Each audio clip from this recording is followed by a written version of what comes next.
And you can tweet. If you are tweeting, use that hashtag the National Pulse. Hashtag the National Pulse, wherever you may be in the country. In fact, but here's a question to you, right? How have you found, considering the conversations around the Madlanga Commission and the general skepticism that people have about commissions, right? How have you found it so far? I can tell you now, and even driving in with my Uber driver today, getting here, there's a sense of like, hey, so far so good. It's been very good. The testimony has been good. And the questioning has also been very, very good. Right, let's get your thoughts, of course. Kaya, well, my name is Ashraf Garda. This is the National Pulse. As you know, since the start of the commission, a lot of the first hour of the show being taken up by testimony around that issue. Kaya in the Eastern Cape, hello. Good afternoon, Ashraf, and good afternoon to the SAF and listeners. Good afternoon. Thank you. Right, go for it. Well, today was explosive. It was explosive. I cannot wait to hear what would the minister say, what would General Sibiya say, and I hope that the country is paying attention to what is happening. These are the things that are taking action behind the scenes. Sometimes we complain that the justice system in South Africa is not working. Today we've been briefed why that is the case. Thank you so much. Okay, explosive. I asked you one word that describes today's testimony and you saying explosive. That's Kaya. Well, what about you? What about Parks? Parks in Cape Town. Go for it. Hello. Hello, Ashraf. Yeah, thank you. Today's outcomes, or not outcomes, rather revelations, are a can of worms. And, you know, when a carcass of an animal is starting to decompose, there is those little creatures that are sort of white worms. It's those types of worms. And what is really interesting is that the General Mkhwanazi has mentioned a lot of state-owned agencies that are part of the justice cluster or the policing cluster. And we are yet to see the amount of corruption that is happening in that department that has plagued the Department of Police for years, from back in the days of Jackie Senedi to the current commissioner. So it is interesting to see. Absolutely. And I think that's such an important one. Thank you for that, Parks. I mean, that's the point. From today's testimony, with Mkhwanazi claiming that the former police minister, Bheki Cele, well, in this case here, allegedly tried to interfere in an internal police disciplinary matter. At this point in time, let's just put it out there. It's all claims. It's one person saying so, okay? But they are pretty damning. Anyway, Kolizwa in Mdantsane, thank you for calling in. Go for it. What's your point? Good afternoon, Ashraf. Good afternoon. Kolisa. Thank you so much, man. Look, just touching on your last part, what you just said now, that it's only claims now, still have to be proven and all of that. The general keeps on reminding us that he's got proof, he's got evidence, men and women that are backing him, and that quite gives confidence. One word for me, disillusionment. We thought that we had what you call protection from SAPS. We've got leaders that are have integrity and all of that, but we getting to see the depth of corruption in this country. And the question I would love to ask is this what we were fighting for? Is this the kind of democracy that we were fighting for, to have people who are selling us like this? And I just want to say that I pray that God really protects this man and the women and men that are surrounding him, because we are seeing the reality, the rot of this country. Thank you so much. Well, thank you for that. I mean, to answer your question rhetorically, clearly that is not what we fought for. That's not what the struggle was, to dismantle apartheid and then build a South Africa that reflects the aspirations of the vast majority of our people. I think the big question to ask then and I think that point is interesting, is disillusionment. This is not anger. This is not, throwing toys out of the cot. It's saying, I'm disillusioned. And I tell you what, it's very difficult to argue against that. Do you feel the same way? Sitambile in Flagstaff, go for it. Hello. Thanks for taking my call, Ashraf. Ashraf, let me go for a different topic from this one. Last week, a Malawian lady lost a child due to the fact that she couldn't be allowed into the healthcare facility for a child that needed an assistance. You know, I believe anybody, Ashraf, who has a child or who has a person that he or she loves, definitely had felt so much pain, you know, for what happened. And I'm sure if that lady was given a chance to choose between being arrested and having a child into the healthcare facility, definitely she would have chosen to be arrested and at least have a child given assistance that a child needed. So I believe that the foreigners here that are illegal in South Africa, that needs to be done. That needs to be taken care of by the police or the law enforcement authorities. But you can't really let a child die where the assistance is available. So. Yeah. Now we may have just lost. Okay, but I think we've got the gist of what Stembile said, right? There's more to come. There are calls from you all around the country. It has captured the imagination, which doesn't necessarily mean it's exciting. It could mean that it is a reflection on the levels of concern and frustration that you have in when these type of testimonies sort of unfolds, right? And I would think many may feel just that, as per that word, disillusionment. But we've also had explosive, right? So your one word that reflects today's testimony. Hassan in Joburg. Hello, Hassan. Hi, Ashraf. I must say, I've been glued listening as I do my different things. I filled petrol and I had a chat with the attendant there, who thought it was a waste of money. So I guess during the course of the day, you get the different layers of opinion. But what is undoubtedly important is that we are having one conversation nationally about what's wrong in the country and how crime intelligence, corruption, all that undermines the moral fiber of the society. So I really think it's such a good role of public institutions and radio, because we are involved in a public lesson, public education here, you know, and all of us are tuned in, whatever device we are, we are at least tuning into one discourse, which often doesn't happen. And I really think this should be turned around. Of course, there are some challenges in that some people like the general for his tough image, you know, shooting without, you know, as it's accused of, without respect for some basic norms of decency. Sure. But generally, he speaks very, very clearly about what is wrong and why you had to act like that. Okay. And it's going to be long, but I think you guys need to help us there. Okay. And just your thoughts on, yes, I mean, there's television coverage, but clearly there's radio coverage, and we're certainly covering it extensively here. Are you saying, if I heard you correctly, that this coverage, wall by wall to wall, if I can say that at this point in time, is a very important public service, yeah? I think radio is the friend of poor people and those who drive and are commuting. So clearly, it's the one that I tune into most, and I think that it permits us to have a conversation about what's wrong in our society. So I think what we need to do is to extend the conversation. You know, of course, these guys are laying out some of the raw details, but you know, poor people, they are hungry. I've just come back from Jagersfontein, you know, where malgovernance is the norm in the society. So, you know, we need to at least extend the discussion now that we've got people listening. Okay, got that extended discussion, says Hassan in Joburg. Thanks for that call, Hassan. We go from Hassan to Churchill in Umtata. Hi, Churchill. Hi. What's your point? Hi, Ashraf. Yep. Hey, Ashraf, what a day. There we are. You know, Mkhwanasi is actually giving us a free lecture on how the criminal justice system is supposed to be functioning. But he's actually giving us the rot that is happening behind the scenes.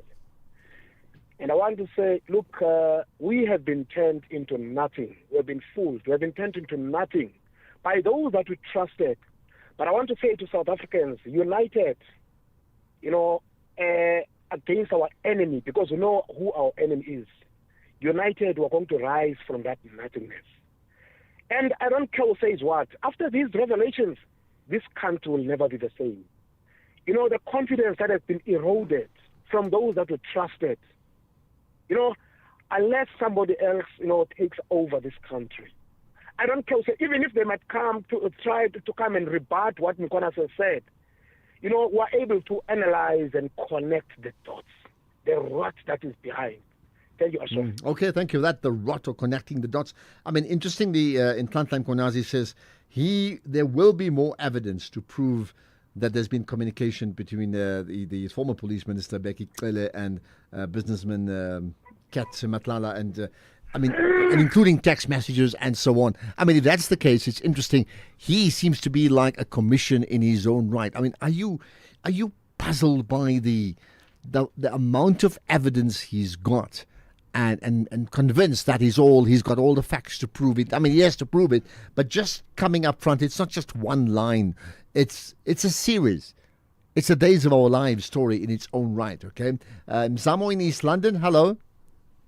Good afternoon, my good friend. Good afternoon, right. What's your point? Wow, sir. Hey, my point is, I am so happy about the confidence of Mr. Mkhwanazi in his team. And I pray to God to keep him and his team. And I so wish his team can be so fight.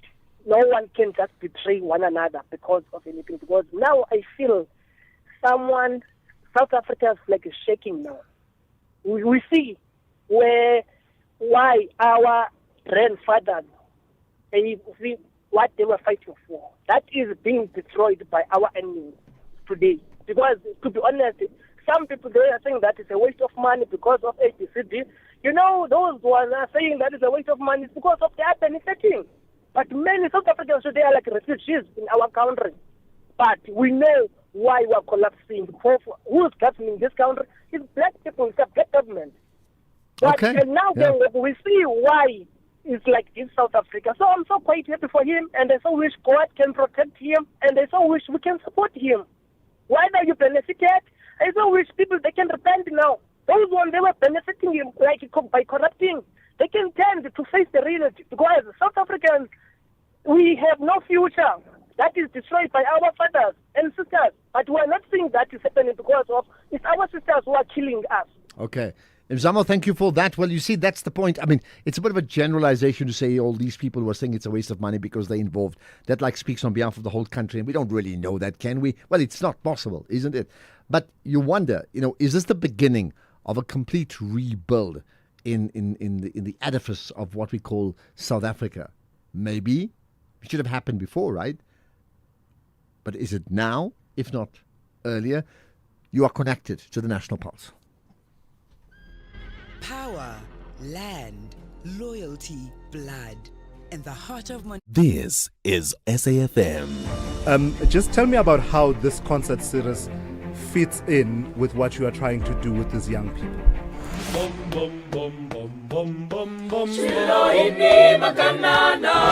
The reality is that private funders do not just thoughtlessly throw their resources around. It is one thing to get a backtrack like that for a finance guy, hey? Yeah. Somebody just WhatsApped me to say that she has a daughter who has hearing loss. Corruption in South Africa has reached disgraceful levels. First things first, let's get to my daily That's My Point feature. So, did you see Cristiano Ronaldo cry yesterday?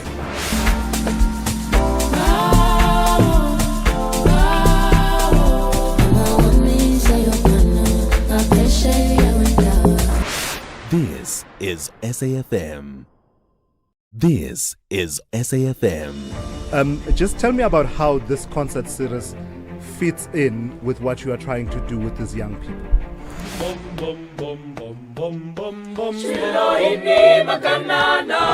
The reality is that private funders do not just thoughtlessly throw their resources around. It is one thing to get a backtrack like that for Yeah. a finance guy, hey? Somebody just WhatsApped me to say that she has a daughter who has hearing loss. Corruption in South Africa has reached disgraceful levels. First things first, let's get to my daily that's my point feature. So, did you see Cristiano Ronaldo cry yesterday?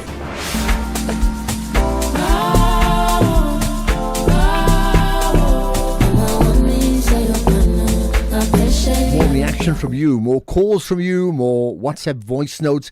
Keep them up to 30 seconds, please, for the voice notes.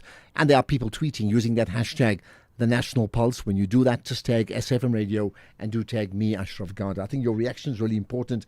We'll stay with those calls first so we get closer to home, south of Joburg. Annandale is where we go. Imboneni, hi.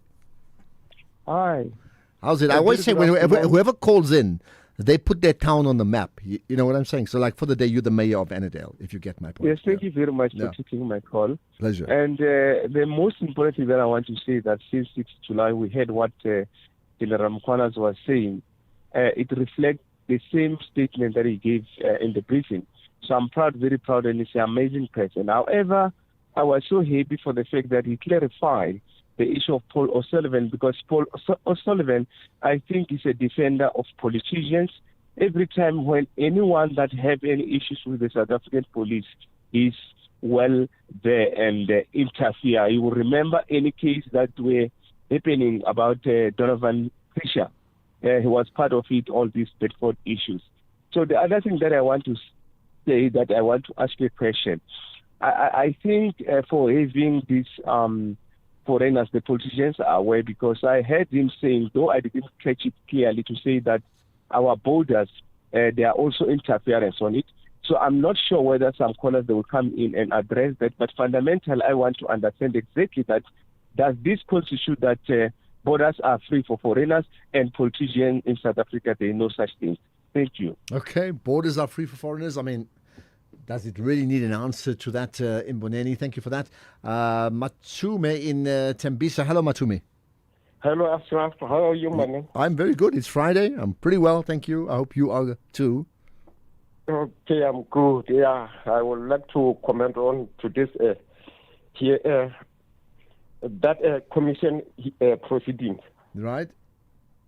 And Mr. Kasna, no wonder why Mr. Zuma tried to stop the proceeding, the commission from being proceeding, because there's no one in South Africa who does not know Mr. Zuma. Mm-hmm. So I think let's wait and see. Many more public figures' names are going to appear in this commission. Yeah, well, I mean, it's only 3 days. I think you may be right. Matume in Tembisa, thank you for that, right? Okay, what we'll do is we'll take further calls as well, coming up around 20 to 5, because I think it's important that we get to hear what you have to say. We have a fascinating guest for the fireside chat, which I'll get to in just a moment, but I need to get some of your voice notes, right? And there are many. Here we are. Good afternoon, Ashraf. Just want to have a quick comment with regards to General Mkhwanazi, the Commission of Inquiry. I must say, I do think he will inspire some kind of dignity and moral values in the current police service, to those officers in the police service and to the newly recruits that will join the police service. He is an honorable man, as we can clearly see from his deposition there, the Commission of Inquiry. Daniel here in Bryanston.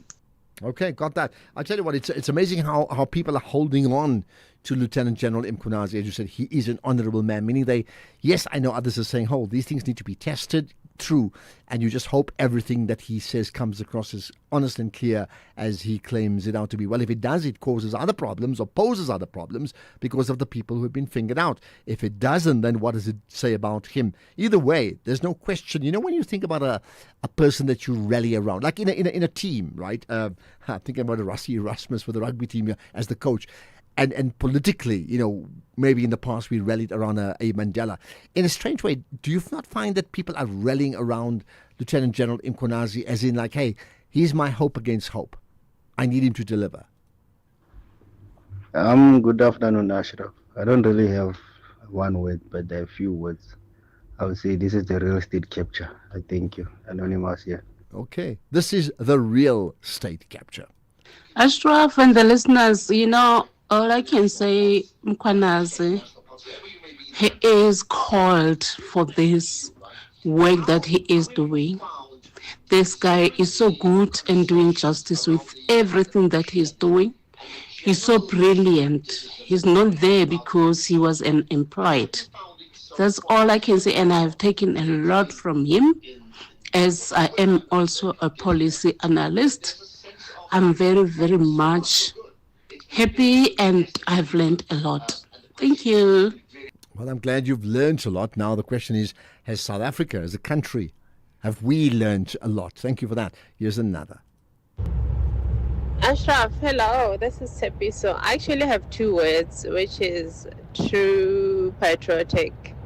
And the reason why I'm saying this is he's a real patriot, and I just pray, whether we pray to God, whoever that you pray to every single day, we just have to pray for his protection, because this is big, Ashraf. And he just has to be protected. That's all I'm asking for. Well, there we are. I think, as that person, the previous caller said, this is the real state capture. I'm not suggesting that may be the case, but you're also right that in a space where there's been political eliminations, you want him. We need him to be protected, isn't it? Here's another quick one before we get to the news. Yo. Afternoon, bro Ashraf. All I can say about Mkwanazi is so intelligent, highly expansive in his telling. Thank you. Okay, so intelligent. There we are. Right, more to come. So to tell you, around 22:05, we'll open the lines again for another 15-20 minutes of your calls, because then, as you know, on a Friday, we have the fireside chat. A former Vice-Chancellor is my guest. I'll tell you about that in a moment. Let's get the news. It's 4 o'clock. Here's on Della Mbana.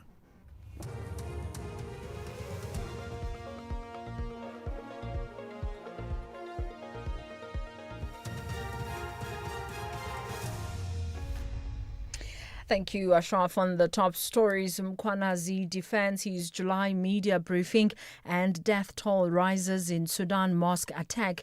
For SAFM News, I am Ondela Mbana, and a very good afternoon. KwaZulu-Natal Police Commissioner Nhlanhla Mkhwanazi has told the Madlanga Commission in Pretoria that he felt he had a responsibility to the people of South Africa to bring to the fore political interference and corruption within law enforcement agencies. The Madlanga Commission follows allegations by Mkhwanazi at a press briefing in July that criminal syndicates had infiltrated law enforcement agencies. Mkhwanazi has also alleged that there is a political interference in these institutions.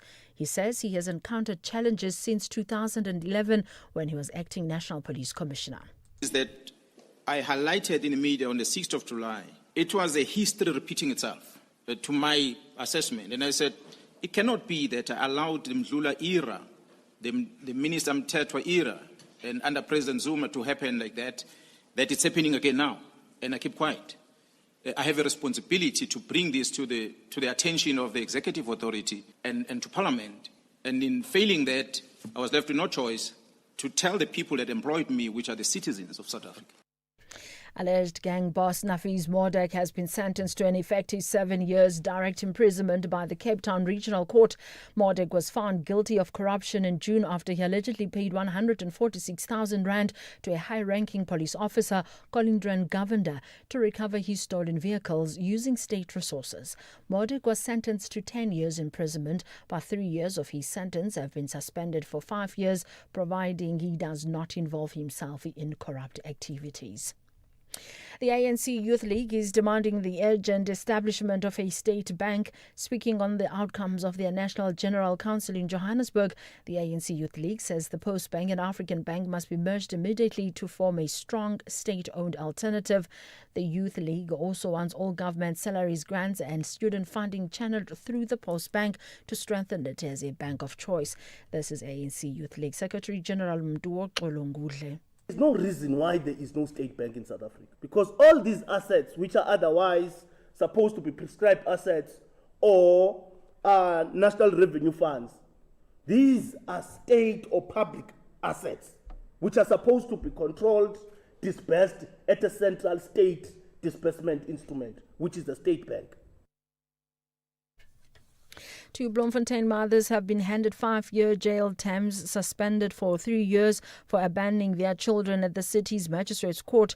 In the first incident, 4 children aged 3, 4, 12 and 15 were discovered alone, dirty and hungry in their home after being abandoned by their mother.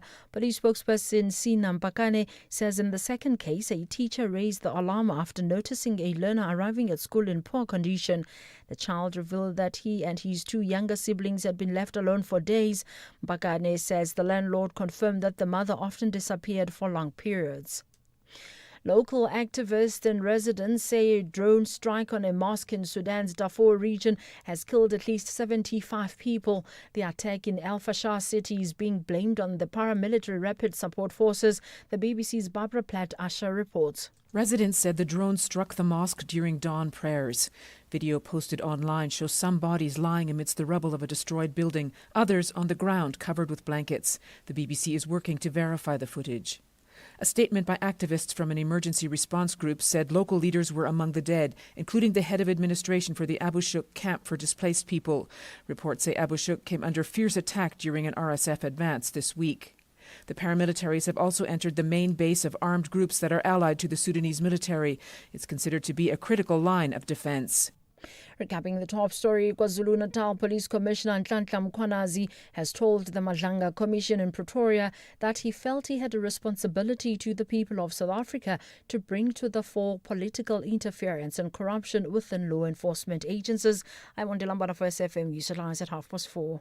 In sports, the Sawa suffer to focus on 6 points as FIFA investigation looms over Bafana and Asenati emotionally ready for Currie Cup final. More details at 4:30. SAFM, guiding you through the rush hour traffic.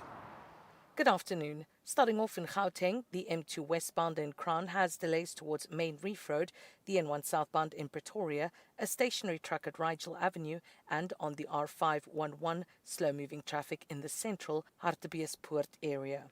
In KZN, the N2 northbound, as a crash reported before Sibaya Drive exit. In Cape Town, the N2 outbound slow-moving through Somerset West, and the M3 inbound is where crash is reported before Hospital Bend. With your traffic update, I'm Irma G.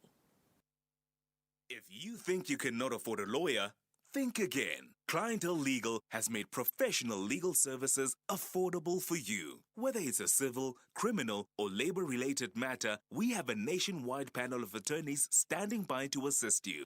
SMS SAFM to 32195. That's SAFM to 32195 and we'll call you back. Clientele General is a licensed non-life insurer and an authorized FSP. Standard rates and terms and conditions apply.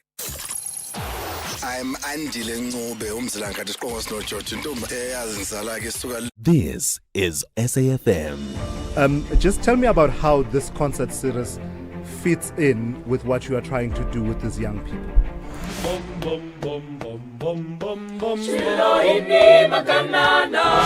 The reality is that private funders do not just thoughtlessly throw their resources around. It is one thing to get a backtrack like that for a finance guy, hey? Somebody just WhatsApped me to say that she has a daughter who has hearing loss. Corruption in South Africa has reached disgraceful levels.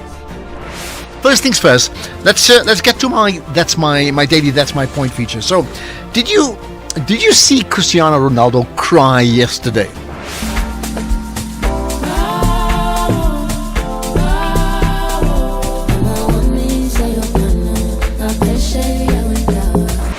This is SAFM. This is Institutions for a New Era.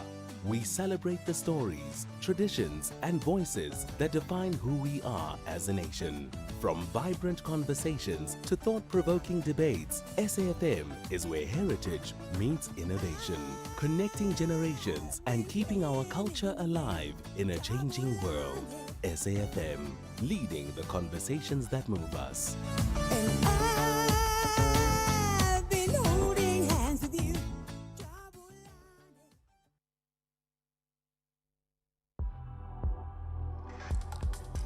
The National Pulse with Ashraf Garda on SAFM. You're listening to the National Pulse, weekdays 3 to 6 p.m. So, question to you. Who is the founding vice-chancellor of the former University of Botswana? It's now called the Northwest University. Who's that vice-chancellor who founded it? Do you know the name? Well, Professor John Makene. It's about 90-odd years now, and he's going to be my guest in the Fireside Chat. So you can join us from 5 to 6 p.m. So looking forward to that. We'll take further calls on the biggest issues as and when they happen. I mean, you can talk about things globally too. I think overnight there was that issue about the United Nations Security Council voting for an immediate ceasefire with regard to the attack on Gaza in Palestine. And I think for the 6th time, the United States used their veto power to prevent that resolution from being passed by the Security Council. But there's more. There are other things as well, globally as well as locally. Whatever it is you want to raise. Now, to call in, it's 086 000 2032. And then WhatsApp 0614 104 107. Hashtag the National Pulse when you are tweeting. Just tag SFM Radio and do tag me as well. Right, so let's get into another issue. While this issue of the Madlanga Commission of Inquiry is particularly important and lots of feedback in terms of the testimony of Lieutenant General Nhlanhla Mkhwanazi, what about other issues? Now, here's one. Dr. Nandipha Magudumana's bid for freedom in the Constitutional Court has caused the main trial itself involving the prisoner SKP Thabo Bester to stall in the High Court. What does that mean? Let's find out what really happened. With me is Makhala Masiteng, the SABC News reporter in the Free State. Appreciate you joining us on the National Pulse. Hello. Good afternoon, and your listeners. Thank you. Right. Okay. So, tell me about this stalling of the main trial. What's happened? So today it was said it would be the final pre-trial hearing where they were expected to then set a date for a trial. But of course, there are still pending matters. In fact, the lawyer of Dr. Nandipha Magudumana Machini did ask the court to say that the matter, unfortunately, they are requesting that the matter should be postponed again because they are still waiting for an answer from the Constitutional Court. Now, you'd remember that I think around May, the Supreme Court of Appeal did dismiss Dr. Nandipha Magudumana's application where she's trying to nullify the charges against her. So they then approached the Constitutional Court, but to date they are still waiting for an answer. So because of that, they are asking that the matter should be postponed pending that decision, because they are saying obviously that matter will directly affect this trial. But you also heard that even Thabo Bester still has a pending matter. You'd remember that he's been challenging the conditions of his incarceration at Kgosi Mampuru. So that matter also, we've learned that it is also pending. But the main issue was, of course, that of Dr. Nandipha Magudumana. Then the judge, they all agreed, all the parties, that the matter be postponed to the 5th of December. We also heard that it seems if everything was to go well today, the trial was going to be set to begin in November. So now the matter has been postponed to the 5th of December. It is also yet another time for them to do, minor case management before they set the date for a trial. But there are a lot of issues that came out because today we had the advocate Lerato Muela, who was representing Thabo Bester, then informing the court that his services has been terminated. But there was some kind of confusion when the judge then asked Thabo Bester, who then is representing you, if the services of Advocate Lerato Muela has now been terminated. Then Thabo Bester told the court that he didn't really terminate the services of Muela. Instead, he terminated the services of the instructing attorney. and also appointed another councillor to work together with Advocate Miela on the matter. But the unfortunate part is that she was saying that they were struggling to get hold of Advocate Moela on this matter. Then the judge said that she is adjourning the matter to give him time to consult with these two lawyers so that we have a clear picture of who is representing him on this matter. The matter was adjourned, and then when it came back, the Advocate Lerato Moela confirmed again that he is not continuing with his services for Thabo Bester. So now Thabo Bester has a new lawyer, Advocate Mo Africa Wamaila, is the one who will be representing Thabo Bester from now going Okay, going I see. Anything else you can tell us about, the mood, the reaction of the people in the court today? Oh, when they came in, of course, as they come in numbers according to their list, but the ones who arrived first, of course, is those ones who are out on bail, including the father of Dr. Nandipha Magudumana, who came in first in the dock. Then Dr. Nandipha Magudumana, Zanda Moyo, and Thabo Bester then came after because they are coming from downstairs because they are still in custody.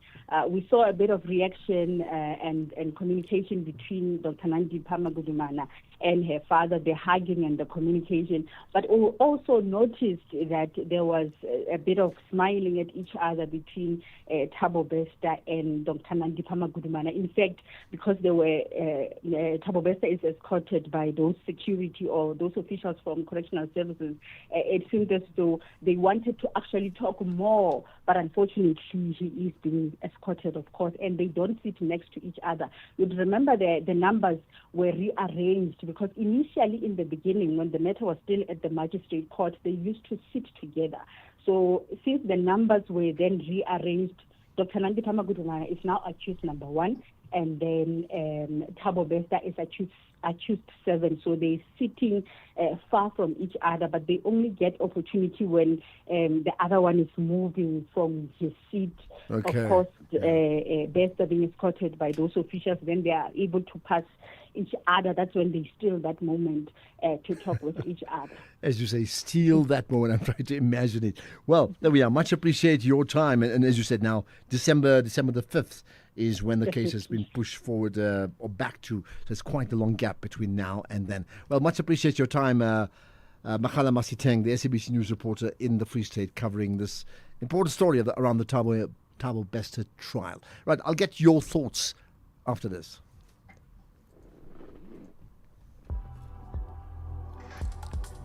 Ashraf Garda on the National Pulse. Right, so I hope you are going to join me for the fireside chat with Professor John McKenna. He's got a great story to tell, I can assure you of that. The person who founded the University of Bophuthatswana and in fact was the founding vice-chancellor of that. So need to talk to him about many, many things. But now I need to hear from you. Here's your voice notes. Yo, afternoon, bro Ashraf. All I can say about Mkhwanazi is so intelligent, highly expansive in his telling. Thank you. Okay, so intelligent. It's so interesting. So many people have said something similar. Like he can articulate a position. He's very clear. He knows what he's saying and confident in the way he backs it up. Yeah. Good afternoon, Ashraf. Lennon Khwedi. Ashraf. Wow, man. Wow. Nhlanhla Mkhwanazi. Tops, man. The man knows his story, man. All of these things that they were saying about him, the man knows his position. Wow, man. Here we have a soldier, a police official, he has a commander, a commissioner. Wow, man. Wow, man. Tops, man. This guy, he knows his story, this guy. Heads will be rolling, I'm telling you. Lennon. Sure. Lennon, you are so excited. I could have played like, We Are the Champions just after you watched your favorite sports team win the cup or something. That's how happy you sound. But I get you. And I think, as I've said already, that many people are latching on to that. Just the way he's coming across gives them so much hope. You see, in a country where we often suffer from a national self-esteem problem, low self-esteem, then there are nuggets of gold champions, really, who come up best in class, and you say, wow, look at this person, man. Good afternoon, Ashraf and the team. Today's testimony is absolutely staggering. BK, thank you. Okay, making your point about where it is. Here's another. Hi, SAFM. This is Dimpo in Pretoria North. I'm not too much into politics, but I can say that I liked how Mr. Mkhwanazi was presenting his testimony. I like the fact that as and when he speaks, he would quote something in Zulu. Ati, what, and then in Zulu City, inja, yenzani. I liked that a lot regarding the fact that it's Heritage Month. So, yeah. Okay, somebody else said they liked the fact that he brought his own water, which I think he did the other day, which is very, very interesting. Right, there's more, and listen, it's up to you in terms of what you want to raise, but I can tell you this issue, understandably so, is number one when it moves the national pulse. Good afternoon, Ashraf, India's FM listeners. Ashraf, hey, people must give themselves time to listen to these things like commissions, because Ashraf, you learn a lot. I'm telling you, you learn a lot. Ashraf, it's not easy to run a country. It's not easy to run a country. There is a lot that is hidden. We citizens, we don't know. Thanks, James Johannesburg. But I hear you, it's difficult to run a country, but is it easy to make a mess of a country? And ensure that people who are in power don't do their job? Good afternoon, Ashraf. Good afternoon. Yeah. The country is being shaken. There is a bomb on top of the fire. There is a lot that we don't know. There is a lot that some others know. The testify of Mr. Mkhwanazi, it has revealed or opened our eyes. I'm not sure what is the next step, but it looks like there is lots of corruption within the SAP department, from the minister down bottom. This is Sylvester from Naisna. Okay, lots of corruption. That's what many people feel. In fact, that may well be the basis of the entire commission. It all started with Mkhwanazi, and his testimony, his press briefing has really sparked up a complete look into what's happening in our country. Another form of state capture, as has been suggested, perhaps. Either way, wonderful that you are connected here to the National Pulse. Do stay tuned. So much more to come here on the show. Mzansi, don't miss out on playing Powerball and Powerball Plus for a life-changing one. This is SAFM. Just tell me about how this concert series fits in with what you are trying to do with these young people.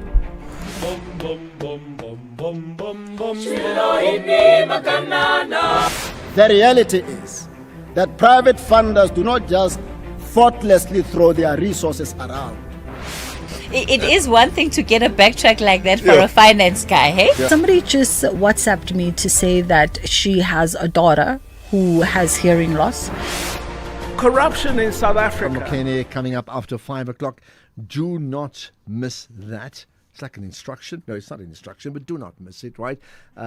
What we're going to do, there's a couple more WhatsApp comments that I may play. Otherwise, we'll play that just now. In fact, we do have Sibatle Mota with us on the line now, the SABC News reporter in Pretoria, covering day 3 of the Madlanga Commission of Inquiry. Sibatle, as always, you're connected to the National Pulse. Hello. Good afternoon, Ashraf, and good afternoon to the listeners. Okay, listen, I've been asking other people about their one word that they would use to describe day 3. They've used words like explosive, disillusioned, too patriotic, country on fire, brilliant. What's your one word?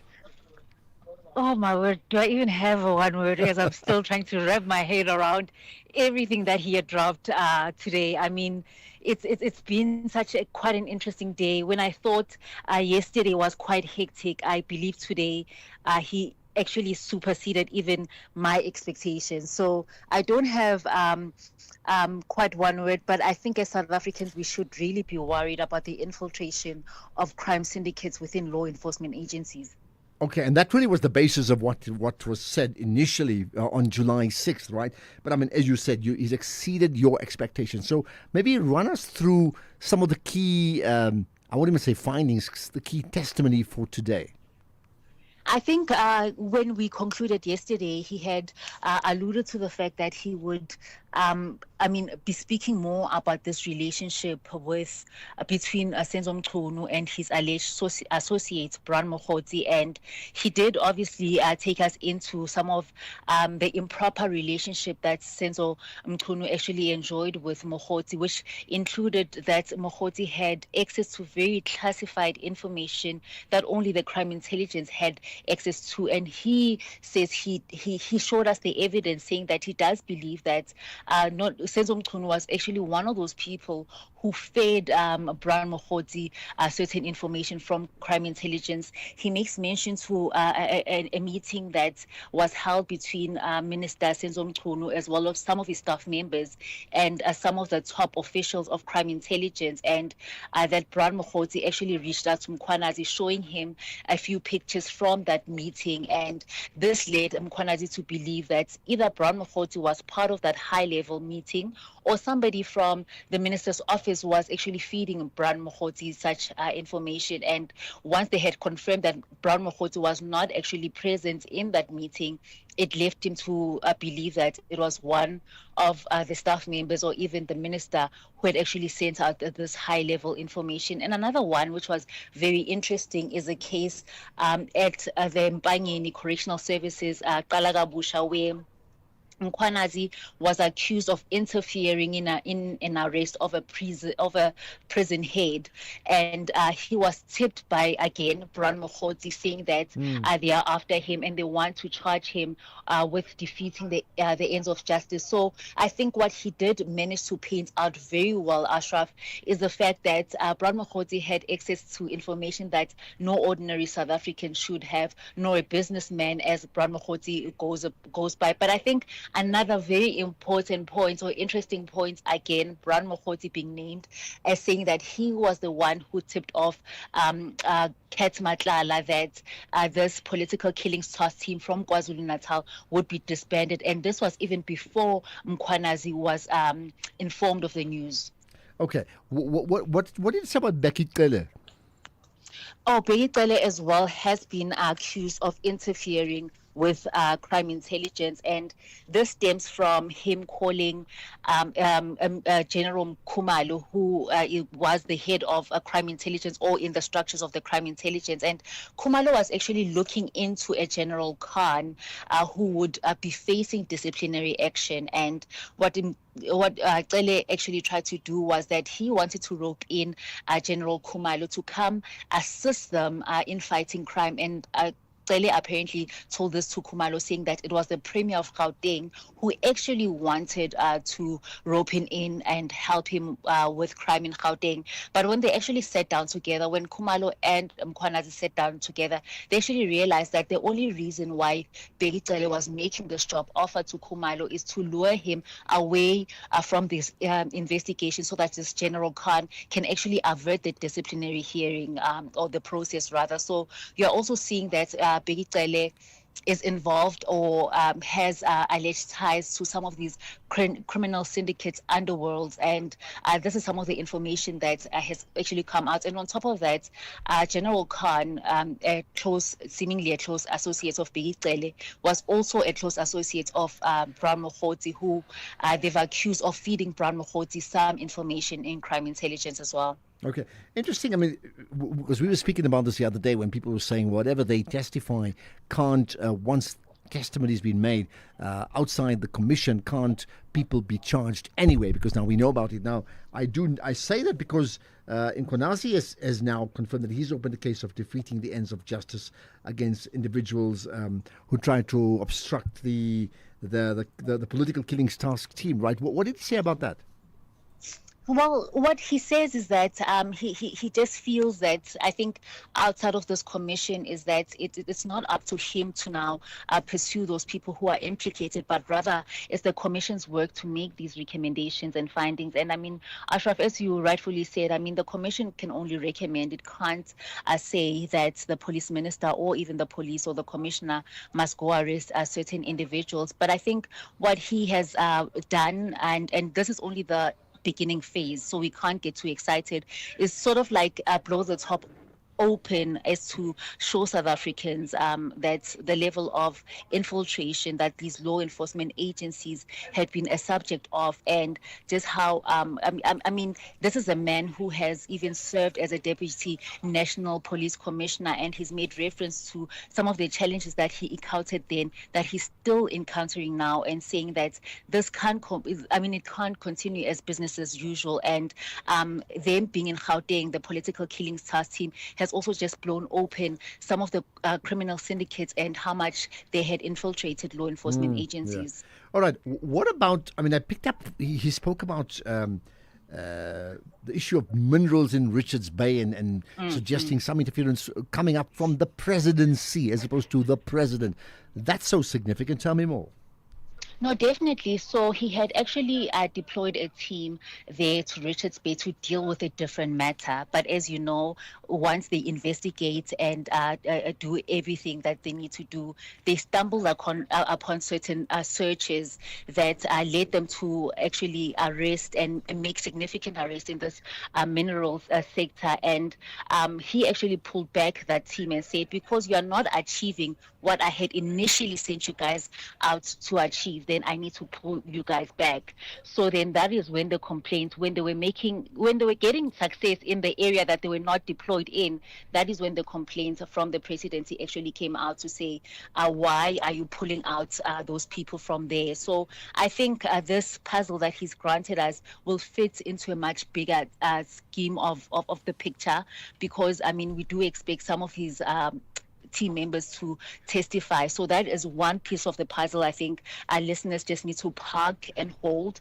as it will make sense in the bigger or greater scheme of things. Okay, and then just lastly, as we get on to news time, what did they say about, delays by the NPA? Delays, so this is another matter where he says, and when you remember, even the terms of reference by the president includes the judiciary, and this also includes the NPA. And he says that some cases, you find that big political players interfere in those cases. And one recent case is that of this crime intelligence boss, again, General Khumalo. I think he's been arrested with fellow accomplices, one of them being somebody that they feel that he had appointed with undue process, a woman who worked for BMW. But in this specific case, he makes reference to the fact that even when they were granted bail, they were given very weird bail conditions, and which the state did not ask for. So this bail condition actually came from the magistrate. So I think inferring from that picture, Ashraf, one can see that there are certain people within these law enforcement agencies, even the NPA, your magistrates, who may be connected to the syndicate that is much greater and bigger than what we had anticipated. So he does believe that certain dockets, when they don't go forward for prosecution, it's because there's somebody that is stalling them within the judiciary or within the court. So I think some of these pieces of puzzles will start connecting as soon as we have other players that he has mentioned in this whole thing. Yeah. Jeannie, out of the bottle, Sibatle Mota, appreciate your time. Thanks for that. Thanks for your testimony. Let's put it that way on day 3 of the testimony from Lieutenant General Mkhwanazi. Let's get the news headlines. Here's Ondela. Thank you, Ashraf. On the news headlines, KwaZulu-Natal Police Commissioner Nhlanhla Mkhwanazi has told the Madlanga Commission in Pretoria that he felt he had a responsibility to the people of South Africa to bring to the fore political interference and corruption within law enforcement agencies. The Minister of Communications and Digital Technologies, Solly Malatsi, says he has spoken to the SABC board and the senior management as part of solving the debt owed to Santec. And at least 10 people have died and 25 others were injured after a fire broke out in a high-rise building in Lagos, Nigeria's commercial capital. A full update follows at the top of the hour with Kumbuzile Tabete. SAFM, guiding you through the rush hour traffic. Good afternoon. Starting off in Gauteng, the N1 northbound in Midrand has a stationary track at New Road. Malibongo Drive westbound in Sharon Lee is slow moving towards President Forshire Drive, and Rietfontein Road eastbound in Boksburg slow moving at Bentel Avenue. In KZN on Mgeni Road, westbound slow-moving traffic. Look, we're not really worried about that. I think our focus on the right N1 now... Service Road outbound, there's a crash on the link to the N7 North, and the N2 outbound has a crash reported after Spine Road. All lanes are open. With your traffic update, I'm Irma G. This is SAFM Sports with Domin Khapele. Bafana Bafana, they want to get to the World Cup, but there's another whole commission of inquiry into whether they're going to get there or not. Tumi, you've got the story. Absolutely. A very good afternoon to you, Ashraf, and our listeners. Well, according to SAFA CEO Lydia Munyabal, she says that all focus is on winning the final 2 FIFA World Cup qualifiers. This is despite a FIFA disciplinary case involving Bafana Bafana and midfielder Tebogo Mokoena. Now, FIFA has officially opened disciplinary proceedings following Mokwena's appearance in a 2-0 win over Lesotho earlier this year, despite the midfielder being under suspension, and Bafana are at risk of being docked 3 points. Look, we're not really worried about that. I think our focus right now is to ensure that Bafana Bafana gets maximum points come October, because whatever happens, whether there's docking of points or whatever you're saying out there, if we get 6 points come October, nothing else is going to matter. It's all about Bafana Bafana getting to USA, Mexico and Canada in 2026. Ashraf, have you ever heard that quote that games in hand does not necessarily mean points in hand? I've heard it. It was drummed into me from day one of my life. So, yes. We've got 2 games left. Bafana has 2 games left. Yeah. Does not necessarily mean that we automatically so who do we points. play? Just remind me. Let me tell you after my bulletin. Okay. And I think linked to that is just make the assumption that we get 3 points docked. Yeah. So one is the assumption we don't get 3 points docked. What do we need to qualify for the World Cup? I thought 1 point, if I'm not mistaken. The other one is that we do get 3 points docked. What's the implications thereafter? You got 1 hour to come up with an answer.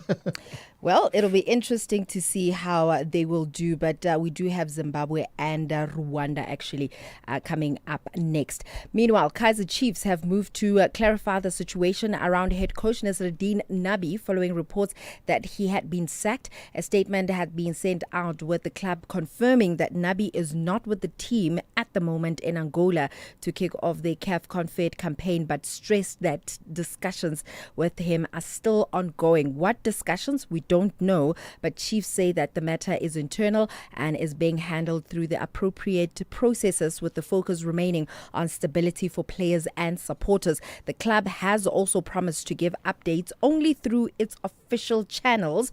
For now, it means that we'll just have to keep a close eye on this developing story. Then on to the women's front. Richmond United FC coach Matabela Seale says that they will have to remain consistent in maintaining their winning momentum to help escape the drop zone in the Hollywoodbet Super League for the first time going into the final quarter of the season. The Red Army is currently in 13th position on the log with 23 points after 23 outings.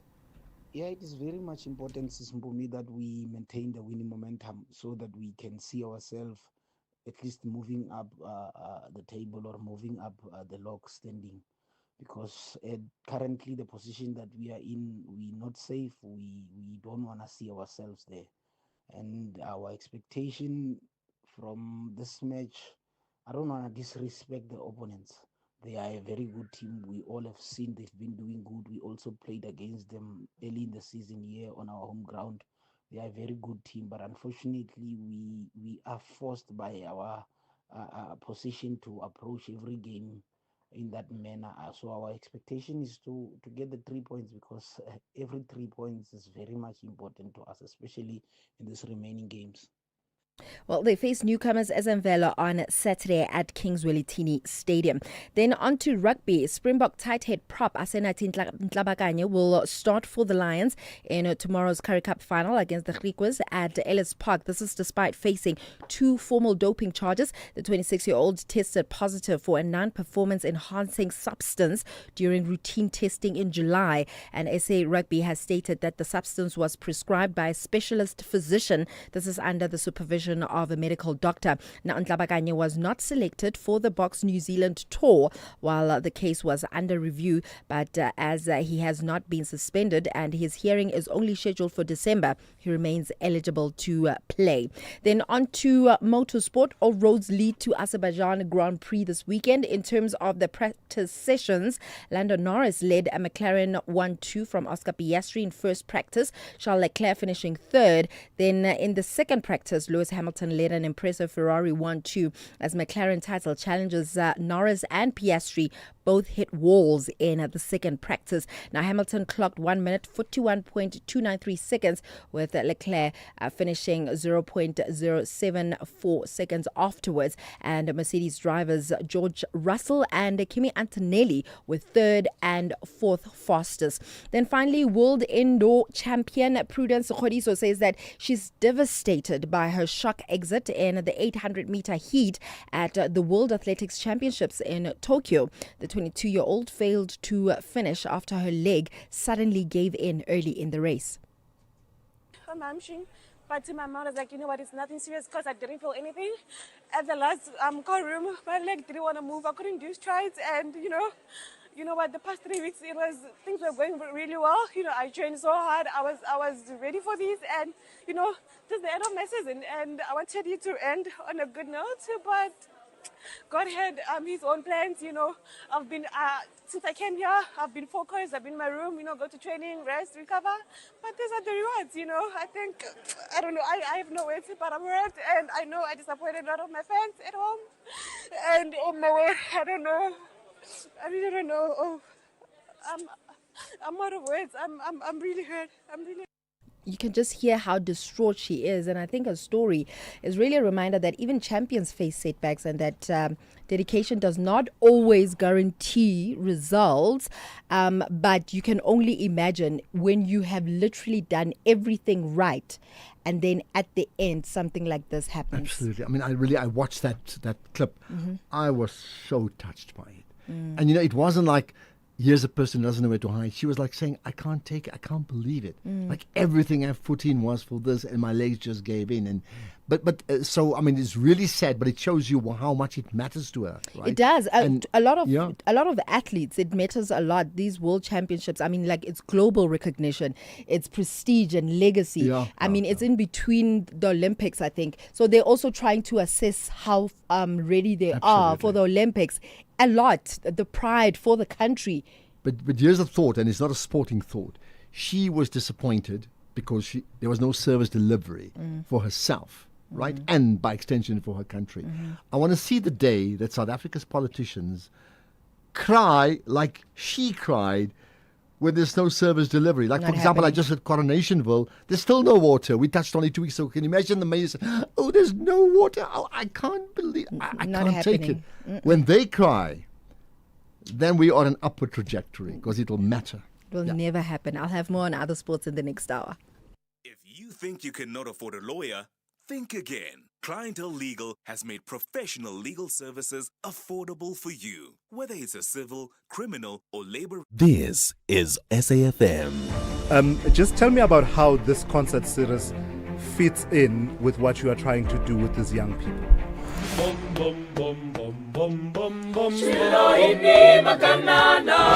The reality is that private funders do not just thoughtlessly throw their resources around.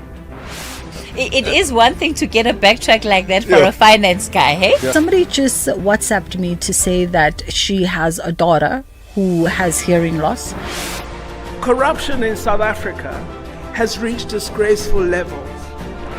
First things first, let's get to my daily That's My Point feature. So, did you see Cristiano Ronaldo cry yesterday?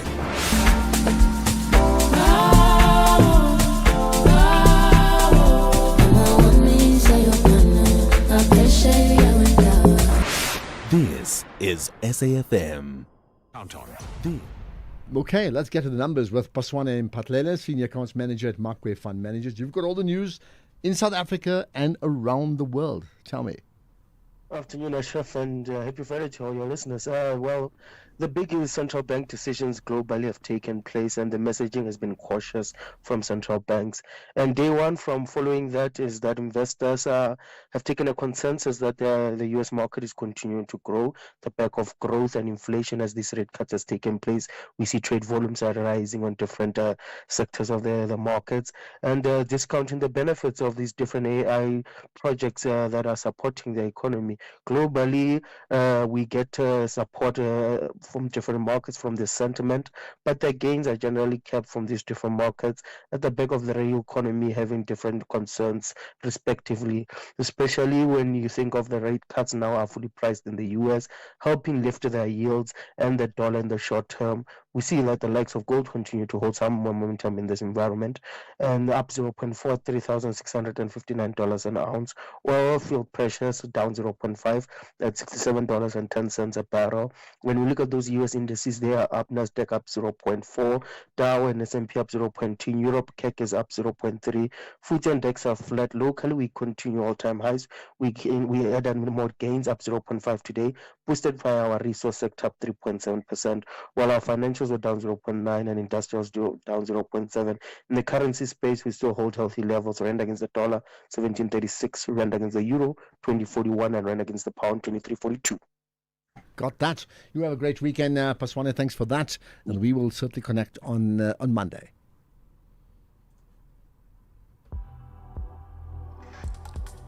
Ashraf Garda on the National Pulse. I see UNISA has conferred a leadership award to the former minister, now Dr. Naledi Pandor. So there we are, looking at some of the video coverage on that. Right, more from you. I asked you one word that describes today's testimony. Not yesterday, not the day before, not tomorrow. Today, okay? There we are. Ashraf, today's proceedings were mind-blowing.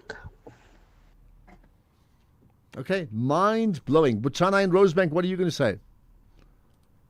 My brother, Yeah. do we only have Mkhonasi there in that police?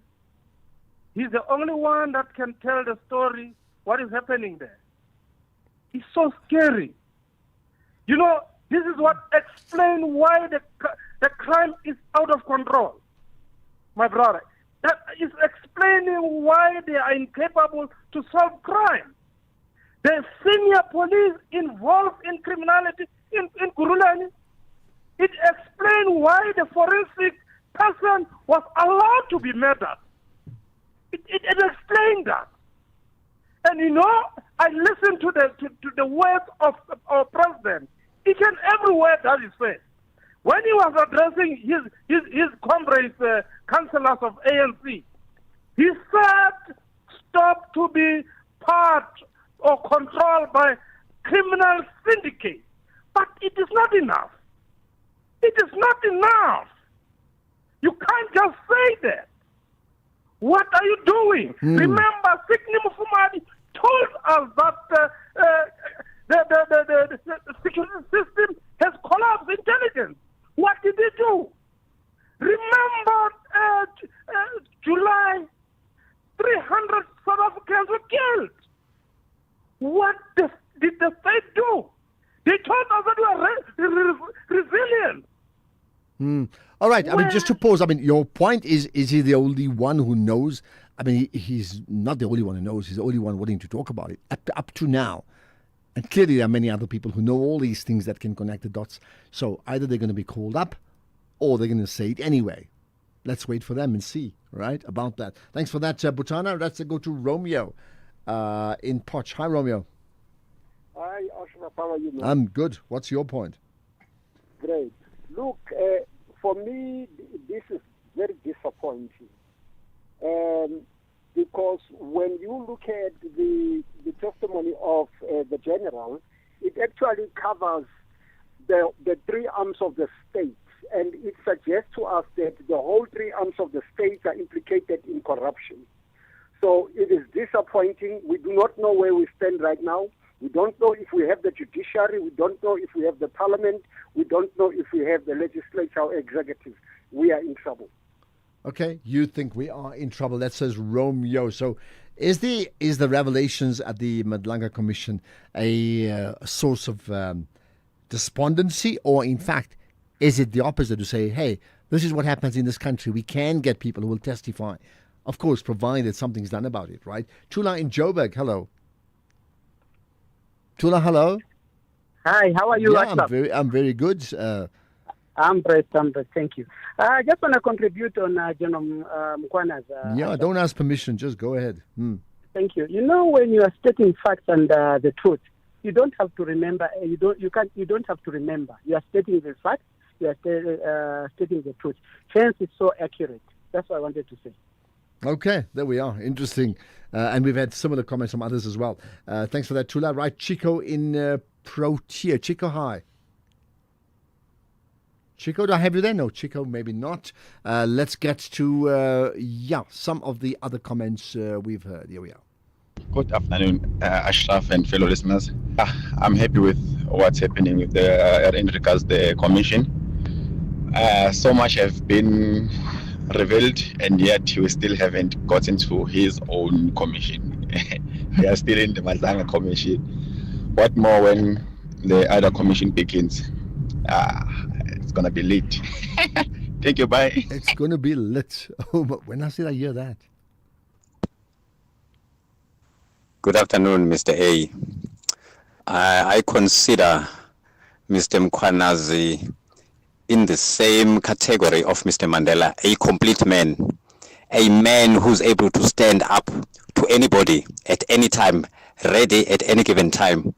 I wish we had about 20 million of men who can be like Mr. Mkhwanazi in South Africa, or 600 million in the whole of Africa, so that things can get right in this beautiful continent, the richest continent on earth.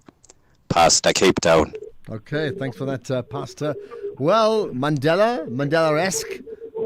Some people are saying that. Let's hope he lives up to all of that. Padiachi in KZN, hello. Hi, good evening, Ashraf. How are you? I'm very good indeed, yeah. Thanks. What's your point? Okay, my point is General Mkhwanazi. You asked for one word. But I'm going to give you two words. Yeah. Disgraceful and disgusting. To believe that in the struggle we fought to bring about a change in this country for a better world in South Africa for the people, using the vehicle of the ANC, and they failed to eliminate this rot or cultivate this rot. It's absolutely disgraceful and disgusting. Thank you very much. Okay, got that, Padiachi. Thank you for that contribution. We go to Peter Retief now. We're crisscrossing the country. We really are. Sipo, hi. Sipo, I have you there. Yellow, Sipo. Yes. Yeah. Hey, Ashraf. Yeah. I just hope that those who were saying, because I've heard some of my friends and people that I know saying, why is General Mkhwanazi speaking now? Even when he made that press conference in July, they were asking why he's speaking up now, because this time he's speaking because his time is coming to an end, he's covering something up. That they are hearing that the man even went to Zondo Commission and deposed an affidavit there. So he was ready to speak even there. So it's not just something that he's doing now to cover up whatever that they think he is covering up. So, the man has tried everything. He went to Zondo Commission, he went to Parliament in March, and now he went to the public in July, and now we are here. So I just want to applaud him. Okay, got that. Thank you for that, Sipo. Yeah? I think a lot needs to understand. We sometimes don't know about, that phrase, connecting the dots. We sometimes have difficulty in connecting the dots until after it's happened. Then we go back and say, but actually he did say this and nobody heard him. That sort of thing. George in Bloom. Hello, George. Hey, Ashraf, how are you? Yeah, good indeed, man. City of Roses. Go for it. Good. Let me mention that I'm the first caller on your show, Ashraf. You're not the first caller, but you're the first-time caller. Welcome to the show. First-time caller. I want to say that. Thank you very much for calling in. Yeah. Thank you very much, Ashraf. I said the same sentiments with the previous callers, especially the caller who mentioned the bravery of Lieutenant General Mkhwanazi. you know what? If it was you and me, Ashraf, we couldn't do that because we were going actually to think about our lives. But this general today is standing in front and saying, I want to mention this criminals to the public, because previously you also mentioned that thanks to the media for letting me to tell this to the public. I mean, General is so brave. I think he needs to be protected by all means, Ashraf. Okay, well, I think we all agree on that. I applaud his work. He's doing a wonderful job with bravery. So, well, thank you very much, okay, we all agree. I think the question is who is going to protect him right now. I think we all agree on that, right? George in Bloem, thanks for that. Okay, let's get other. Yeah, thanks for that, George. Let's get to some further voice notes. And really, I'm trying to see if there's something else that's not linked to Mkhwanazi, and I'm battling. Not saying there's a complaint, just saying it as a fact. My brother, this guy Mkhwanazi, he said anyone should not just go on the media and shout there about him. Anyone, here is the chance, here is a platform. You should come and sit here. Mkhwanazi, my brother. There we are. Good afternoon, Mr. Ashraf Mbongo Sondisa here. Mr. Ashraf, can the management of PRASA and the Minister of Transport please buy buses for Autopex? You see, we support Autopex and we love their buses, but they are old. Can they please purchase new fleet as a belief? Translux and city-to-city buses are old. They were purchased in 1996. Please, man, can they buy buses as a belief? Thank you. I'll tell you what's an interesting conversation. What's the state of play at Transnet? What's the state of play at PRASA? Just in terms of understanding, transport, rail, very, very important. Where are we at with that? Ashraf and the SFM listener, for all along I was thinking that is a culture of the police, not like, doing their job. And you were asking yourself, how can the thugs closing the freeway and then making the haste in transit, maybe for 10 minutes, but there will be no police coming close to those. So we never know that there's a thorn, Mickey Finn inside like the police, whereby like they're spiking each and every individual in there. Okay, and there's more. There's a flood of calls, male, female, across the board, across the country. Kevin in Pinetown. Hello, Kevin. Hey, Ashraf. Yeah, go for it. What's your point? Yes, I just want to highlight something. With the extent of corruption that will unfold during this commission, it reminds me of one thing, that a fish rots from the head. So if somebody could hide millions under a Phala sofa, there's nothing stopping the minister from hiding millions under Kat Matlala's sofa or Molefe sofa, because the one can't touch the other because of the equity in corruption.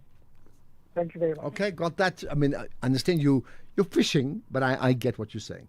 Mametsi in Polokwane, hello. Yes, good afternoon. Good afternoon. What's your point? Mine is more of a question.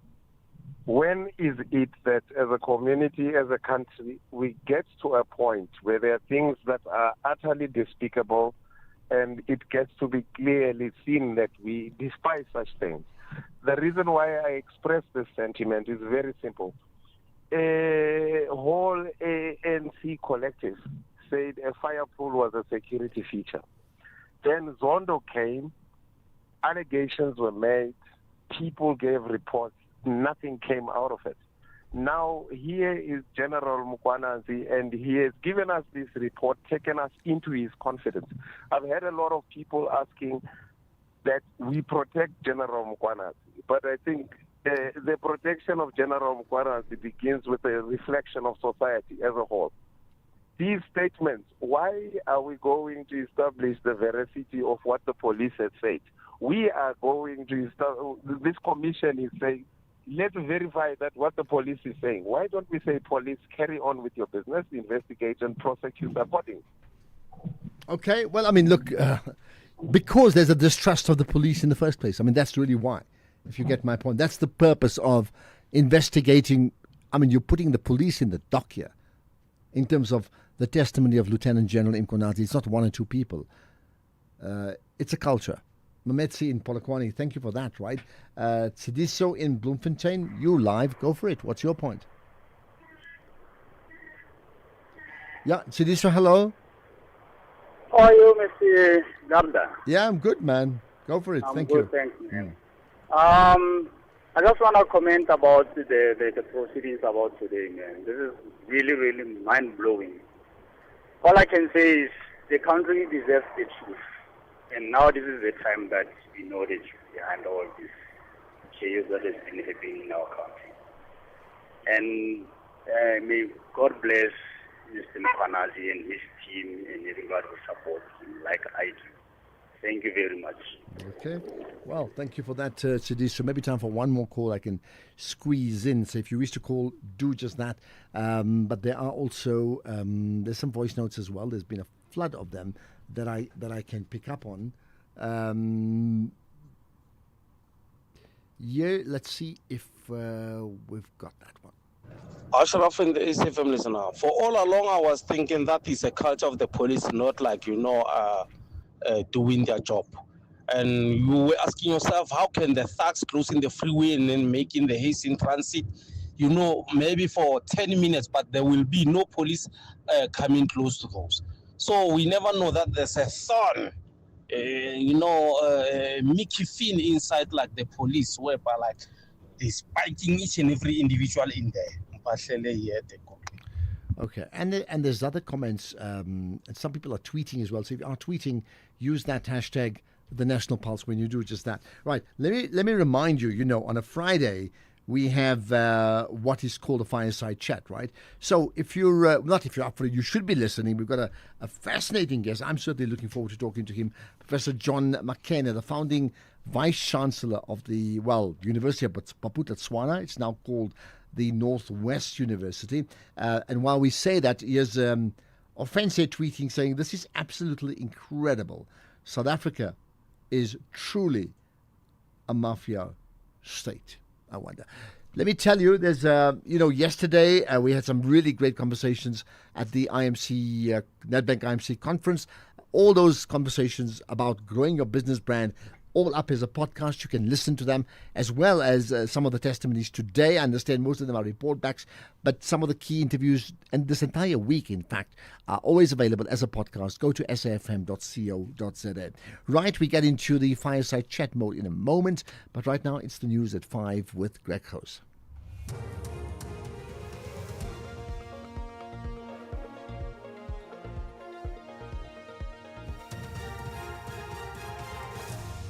I'm Kombozile Tabete with the news at 5 o'clock and your top stories.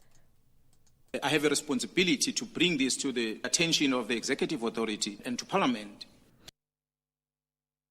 Mkhwanazi tells the Madlanga inquiry he had a responsibility to account to South Africa, and 10 people killed in Lagos building fire. Good afternoon. KwaZulu-Natal Police Commissioner Nhlanhla Mkhwanazi has told the Madlanga Commission of Inquiry that he felt he had a responsibility to the people of South Africa to bring to the fore political interference and corruption within law enforcement agencies. Mkhwanazi testified on the third day of the inquiry underway in Pretoria that he encountered challenges since 2011 when he was acting National Police Commissioner. I highlighted in the media on the 6th of July it was a history repeating itself to my assessment. And I said, it cannot be that I allowed the Mdlula era, the Minister Mthethwa era, and under President Zuma to happen like that it's happening again now. And I keep quiet. I was left with no choice to tell the people that employed me, which are the citizens of South Africa. The National Health Laboratory Service says it's working to strengthen its staff retention strategies amid concerns about delays. The service says there's currently a backlog of over 1,500 specimens that are awaiting further processing. It says there's a significant shortage of anatomical pathologists in South Africa, and this is the main cause for the backlog. Spokesperson Mzi Gugumana says they're working with the health department and private laboratories to address this. There are now only 4 pathologists at the Johannesburg facility, down from the department's previous 21. Specimens are sent to this laboratory from 18 hospitals and clinics. The challenge has been worsened by the private sector's ability to offer higher salaries, making staff retention a persistent concern. Communications and Digital Technologies Minister Solly Malatsi says he has spoken to the SABC board and the senior management as part of solving the debt owed to Sentech. Malatsi was speaking to the SABC on the sidelines of handing over of digital devices to learners at the Forest Village Leadership Academy in Eerste River near Cape Town. He says there's an understanding and appreciation from the SABC to meet its financial obligations despite the challenges it's facing. I've spoken to the SABC board and the SABC management that they need to fulfill their obligations to pay their bill. No one, neither Sentech nor the SABC or anyone involved, would want to have a day wherein there is a risk of that signal being cut off. The Mogale City municipality in Gauteng is looking to boost jobs following a 2.5 billion rand investment in the Mogale Tailings Retreatment Project. The project was commissioned in October last year. In 2022, the area made headlines when female members of a film crew were gang raped and robbed at an abandoned mine. Mogale City Mayor Lucky Godfrey Sele emphasized the importance of formal tailings projects to restore safety in a community long scarred by illegal mining or the so-called zamazamas. In the absence of Mogale tailings, other mines operating in the sector, it gives room to zamazamas to take over the abandoned mining tailings. So it's important that we open up these opportunities, ensure that if there's anyone who wants to come and do business in Mogale City, they are given and afforded the opportunity to do so, working with DMRP to ensure that they comply. And finally, to Nigeria now, where at least 10 people have died and 25 others injured after a fire broke out in a high-rise building in Lagos. The victims were workers who were trapped inside the Afriland Towers building, which is host to most commercial companies and organizations in the city. In a statement, the Lagos State Emergency Management Agency says the fire started in the basement of the building where electrical equipment was installed. The agency said it suspects the cause was poor maintenance and inadequate ventilation. Recapping the top story, KwaZulu-Natal Police Commissioner Nhlanhla Mkhwanazi has told the Madlanga Commission of Inquiry that he felt he had a responsibility to the people of South Africa to bring to the fore political interference and corruption within law enforcement agencies. For SAFM News at 5 o'clock, I'm Kumbuzile Tabete. Your headlines at 5:30. In sports, the Sawa Proteas women post 292 for 3 after 46 overs against Pakistan, and the rain-affected second ODI. Basetsana beat Eswatini 5-0 in their first leg of the Under-20 World Cup qualifier, and Noah Lyles wins 4th straight 200-meter gold at World Champs. More details at 5:30. SAFM, guiding you through the rush hour traffic. Good afternoon. Starting off in Gauteng, the M1 southbound slow moving towards Boysons, the N12 R24 westbound in Bedfordview slow moving on both routes towards Kiluli's interchange, and the N1 southbound and four-ways queuing towards Winnie Mandela Drive. In KZN, the M4 northbound queuing towards Virginia Airport. On the N3 eastbound, a crash just before Key Ridge has been cleared, and the N2 northbound has a crash reported before the Prospection Road exit.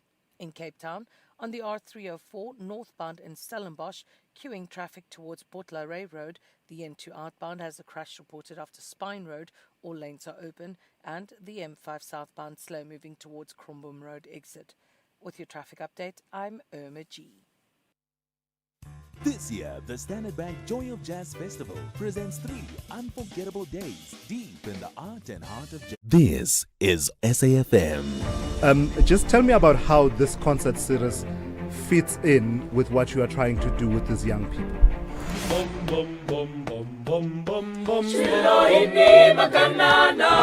The reality is that private funders do not just thoughtlessly throw their resources around. It is one thing to get a backtrack like that for a finance guy, hey? Somebody just WhatsApped me to say that she has a daughter who has hearing loss. Corruption in South Africa has reached disgraceful levels. First things first, let's get to my daily that's my point feature. So, did you see Cristiano Ronaldo cry yesterday?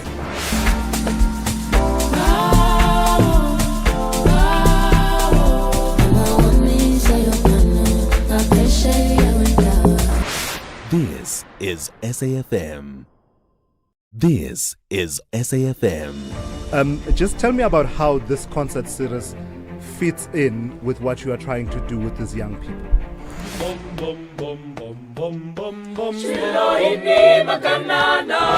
The reality is that private funders do not just thoughtlessly throw their resources around.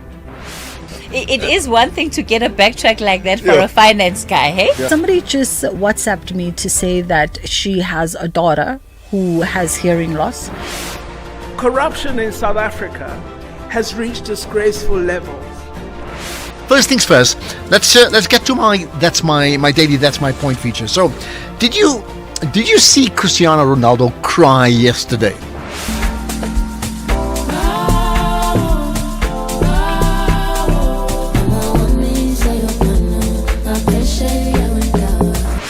This is SAFM, leading the conversations that move us.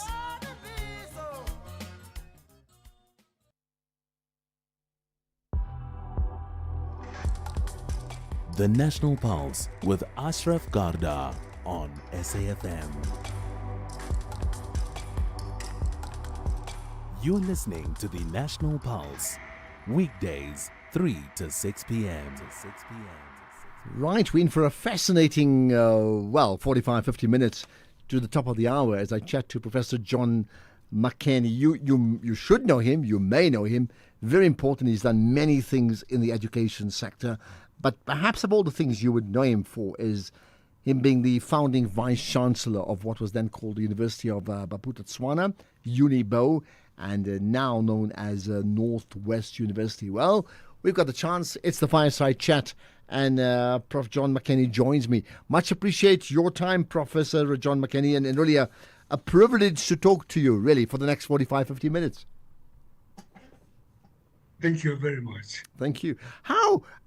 It's so interesting. I introduced you with, the former Vice-Chancellor of the University of Bophuthatswana.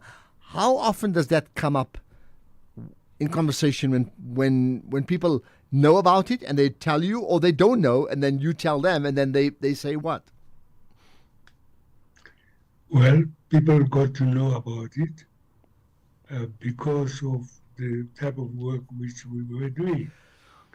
And a lot of students that we have produced, and they are doing well and serving their communities. And when they do see you, what's the one thing they raise more than anything else? Like a specific point, perhaps? Well, studying at higher education can be very problematic because no one is going to tell you when to study. Your time is your time, and time management at the university level is critical.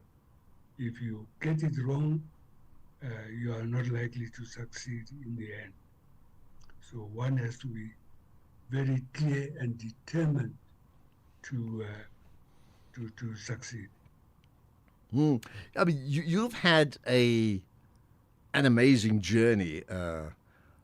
and of course, people often introduce you when they describe you in the ways they want to. But how would you like, if you had to do a self-description of yourself, how would you do that? Very interesting. I want to hear, yeah. Yeah. Well, I normally think of myself as someone who likes to learn.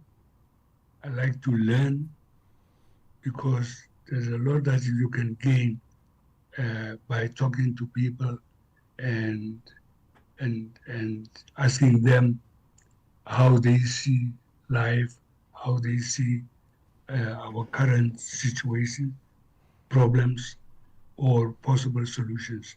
But most important is we need to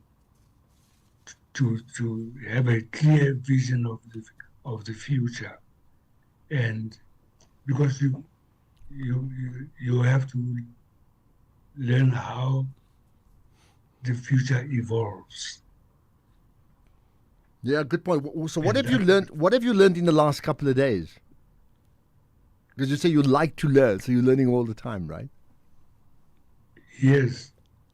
Well, I was reading about a young lady who was in a rural area, had very little financial support, but she was clear and determined to have a qualification. And she worked very hard and going to university during the day and then taking up a job that would help her to pay the fees. After that period of time, certain period of time, she actually became a member of staff at West University. And now she is heading that section of IT at West, and she's got a PhD in IT. Okay. Guys, can you share her name with us? No, I wouldn't remember the name. Okay, all right. Now the whole country's going to Google it and find out exactly what they think or who they think it is, right? Let's then talk about other things. I mean, amongst the many things that you've done, and I look back to what you've said as well. In 2014, you made a statement where you're saying, or you reflected, you said 30% of black students that get into university graduate, but 90% of white. And you link that around the issue of them understanding, having better comprehension skills because of the language, English, right? And you were suggesting then that you just cannot ignore English. Now, that's 2014, right? So almost a decade later, do you still feel the same? Yes, I do. In fact, there was a program in I think the station is for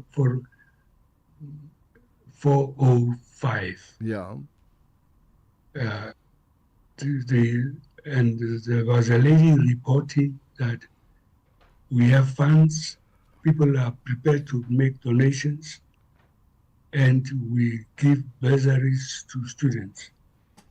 And she was lamenting that only 30% of students actually succeed, and the rest fall by the wayside.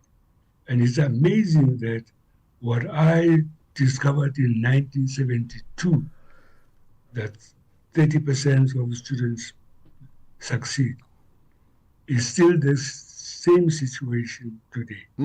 How? I mean, you're in education, or you've been, right?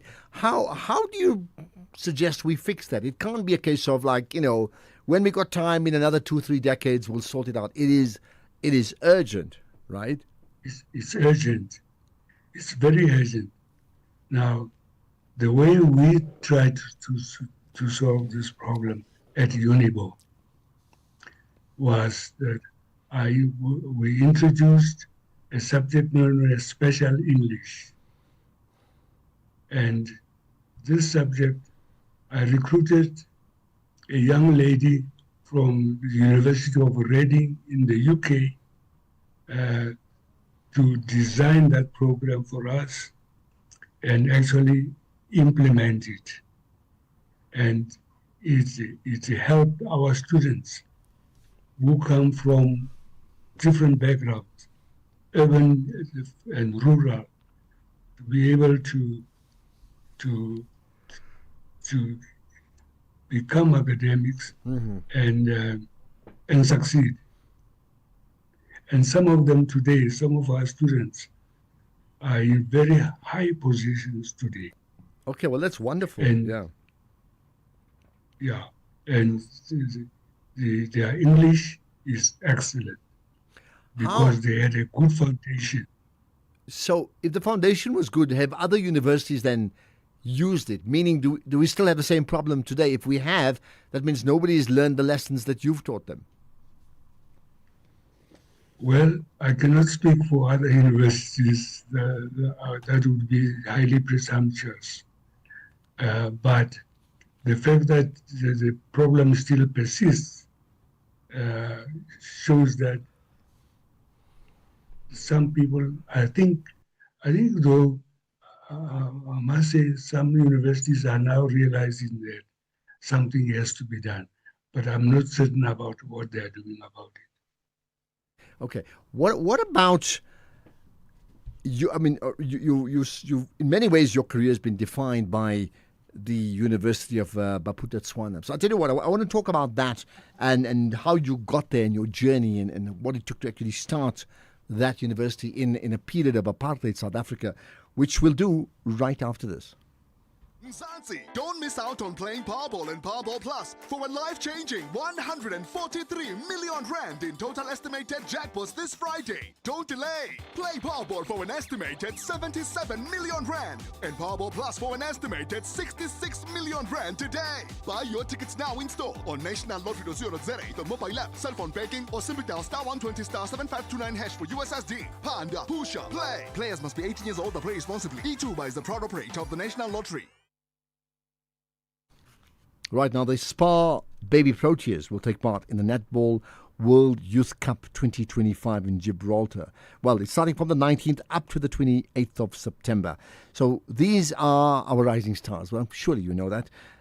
Hashtag Together We Rise, brought to you by the Department of Sport, Arts and Culture. You're listening to the National Pulse on SAFM.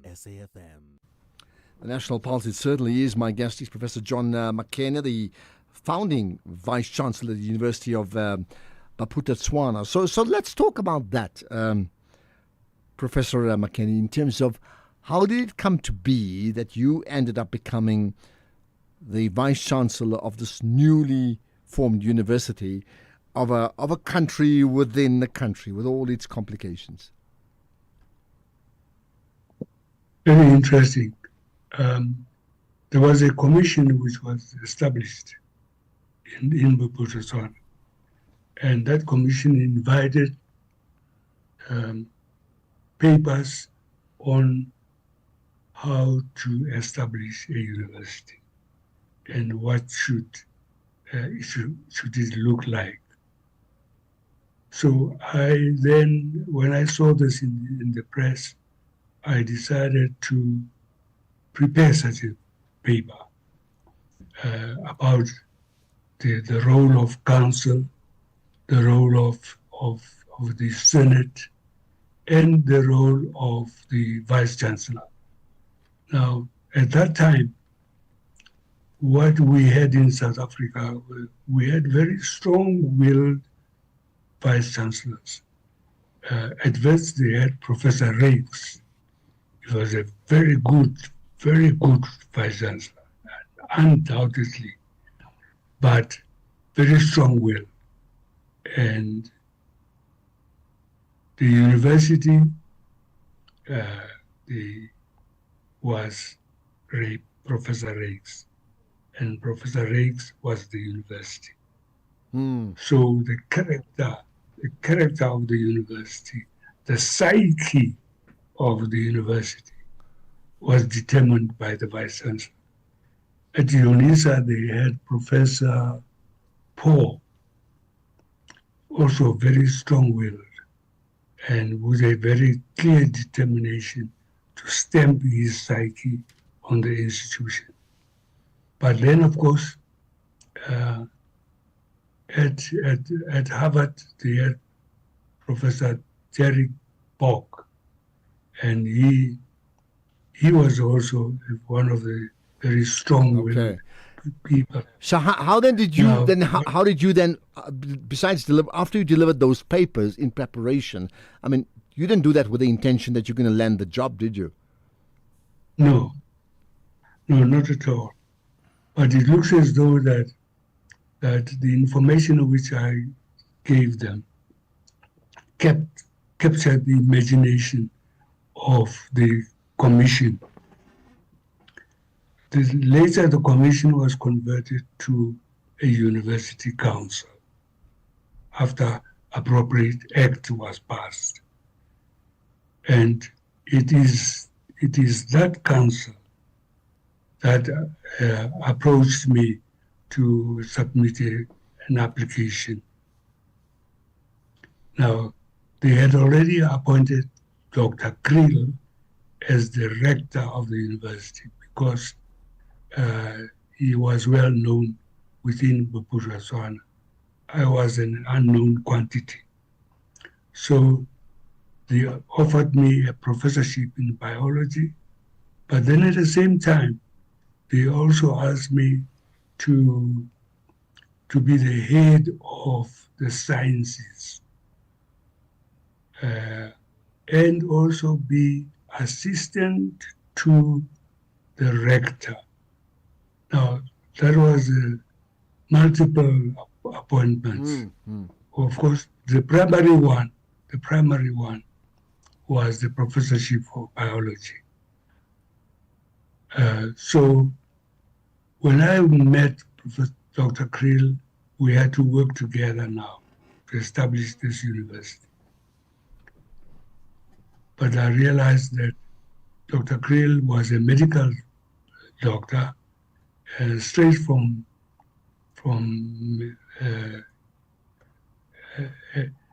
he was the Minister of Health. So a lot of responsibility had to be shouldered by myself. And obviously, I consulted widely because no one can know everything. I consulted widely to put together the necessary policies and procedures. So the council then decided that they should now elevate me to become the assistant or deputy rector, which is the same as deputy vice chancellor. So I had to work and put together university calendar, and then certain problems arose.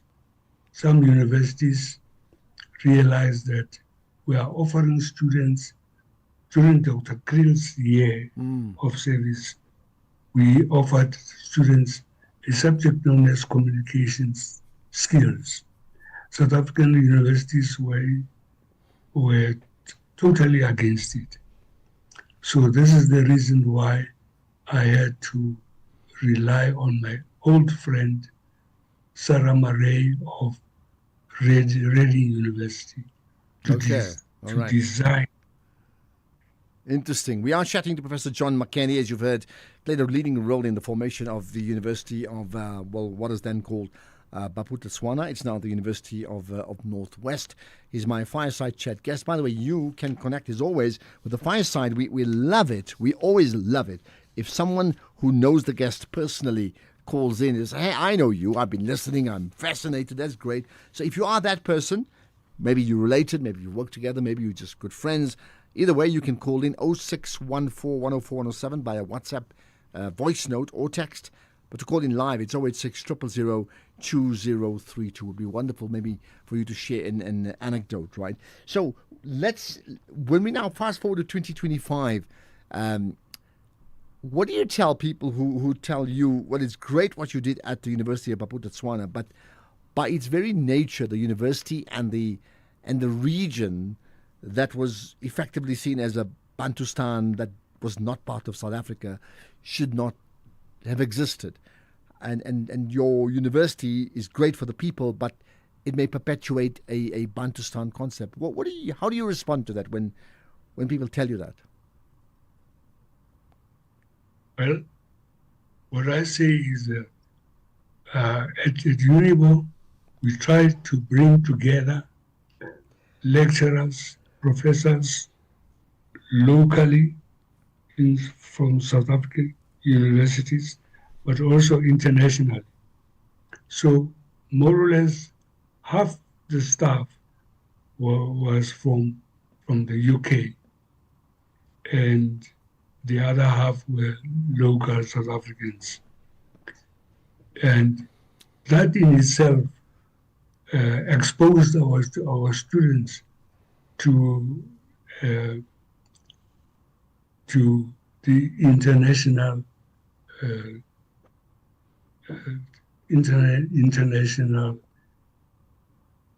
level of thinking.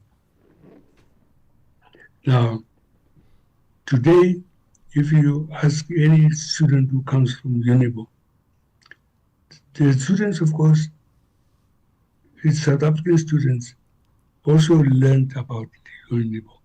And those who had problems with the administration, for instance, we accepted them. We took them in, and they've done very well, very, very well. And as a result, they looked upon UNIBO in a very favorable manner. And what I also did was, I tell you what, just pause for that moment, because I want to pick up a call from someone in Harties. Harties is in Hartbeespoort, I would think, right? Lindy, hello. Hi, Ashraf, and thank you for taking my call. It's a pleasure. Go for it, yeah. Yes, I'm really fascinated by the professor there, and really proud of the work that he's done. I was just curious, as somebody who works at a university in academic literacy support, I was fascinated by the module that he's talking about, the English special support module that was designed by a colleague in England. If it's accessible, I would like to have a look at it. And I also wanted to ask him what his views are on the concept of multilingualism in higher education, where there is this proposal that perhaps we should be teaching in other African languages as well as English. I just wanted to just get his view on that. Okay, got that. I'll tell you what, Dua, thank you for that, Lindy. We'll get his views just after we got news and sport coming up, and then we'll do that right after that. So, Professor John McKenny, you may have heard that. The guest wants to know your views on multilingualism, teaching, learning in more than one language. But don't answer that just for the moment, because there's a time for you to pause. We'll have news and sports and the markets. Then we'll come back and get your response here on the Fireside Chat. Thank you, Ashraf. I'm Kumbuzile Tabete, and in your headlines at 5:30, KwaZulu-Natal Police Commissioner Nhlanhla Mkhwanazi has concluded his testimony at the Madlanga Commission of Inquiry underway in Pretoria. During his testimony, Mkhwanazi again claimed Police Minister Senzo Mchunu had ties with an alleged criminal syndicate that infiltrated law enforcement agencies. The National Consumer Commission has confirmed that VW South Africa is recalling over 300 Amarok bakkies sold between January to June of this year, and the NPA in the Western Cape has welcomed the effective 7-year sentence handed down to alleged gang boss Navis Modak by the Cape Town Regional Court. I'll have details of these and other stories at 6 o'clock. SAFM guiding you through the rush hour traffic. Good afternoon. Starting off in Gauteng, the M1 northbound in Sandton, slow moving towards Grayston Drive. The N4 westbound in Pretoria has a truck crash reported before the R515 exit. And the M1 northbound in Woodmead, queuing towards Buccleuch Interchange. In KZN, on the N3 westbound, a stationary truck at Key Ridge. The N2 southbound has a stationary vehicle before Spaghetti Junction. And the N3 eastbound, a crash before Cliffdale. In Cape Town, the N2 outbound has heavy traffic towards Meway exit, the R300 southbound queuing towards the N2 highway exit, and Krombom Road eastbound in Athlone, slow moving towards Jan Smuts Drive. With your traffic update, I'm Irma G. This is SAFM Sports with Duming Khapele. Right, Jimmy, you've got your eyes on the Proteas women's team, right? Yes, the Proteas women posted 292 for 3 in their 46 overs. This is after batting first against Pakistan women in the second ODI. Now, the game was reduced to 46 overs because of rain-altering conditions. Tasman Brits top scored at 171 of 141 balls, while captain Laura Fulvard hit a century. Pakistan currently sitting on 14 for 1 after 4 overs, and they currently need 299 runs in 42 overs to win this one. Remember, South Africa leading the series 1-0. Then also in action this afternoon was South Africa under-20 women's football side, Basetsana, who beat Eswatini 5-0 in the first leg of the under-20 World Cup qualifiers. Bonolo Mokoma scored a brace in the 24th and 34th minute. Mavis Maikane scored a banger in the 62nd minute. Katlego Mohale scoring in the 78th minute, and then Zoe October sealing the victory with a goal in the 90th minute. Elsewhere, Arsenal boss Mikel Arteta has refused to rule out Bukayo Saka and Martin Odegaard for their clash against Manchester City this weekend. Saka has missed Arsenal's last 2 matches after being withdrawn during the Gunners' victory over Leeds with a hamstring injury, while Odegaard has a persistent shoulder injury, and the Gunners face the Citizens on Sunday. In rugby, Bulls head coach Johan Ackerman says that he's not looking too far ahead as his side begins preparations for the upcoming United Rugby Championship. The Pretoria outfit reached their 3rd grand final in 4 seasons earlier this year, but once again fell short against the Irish Giants Leinster. While many believe that Ackerman will ultimately be judged on delivering silverware, he insists their focus right now is on their opening clash against Ospreys at Loftus Versfeld on the 27th of September. Yeah, I mean, obviously it does put extra pressure on because I try to not read the media, but unfortunately you do see those headlines.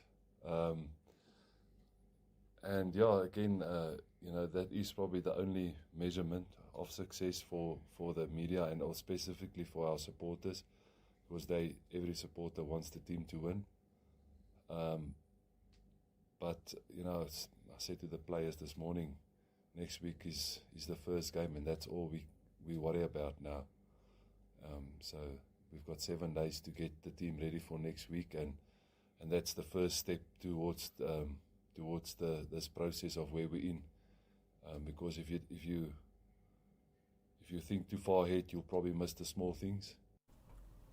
Meanwhile, still staying with rugby, a new South African study shows that controlling tackle height and how players carry the ball can actually help prevent head and neck injuries in rugby. A South African study by Box Smart found that most serious head and neck injuries in rugby happen in front-on head-to-head tackles.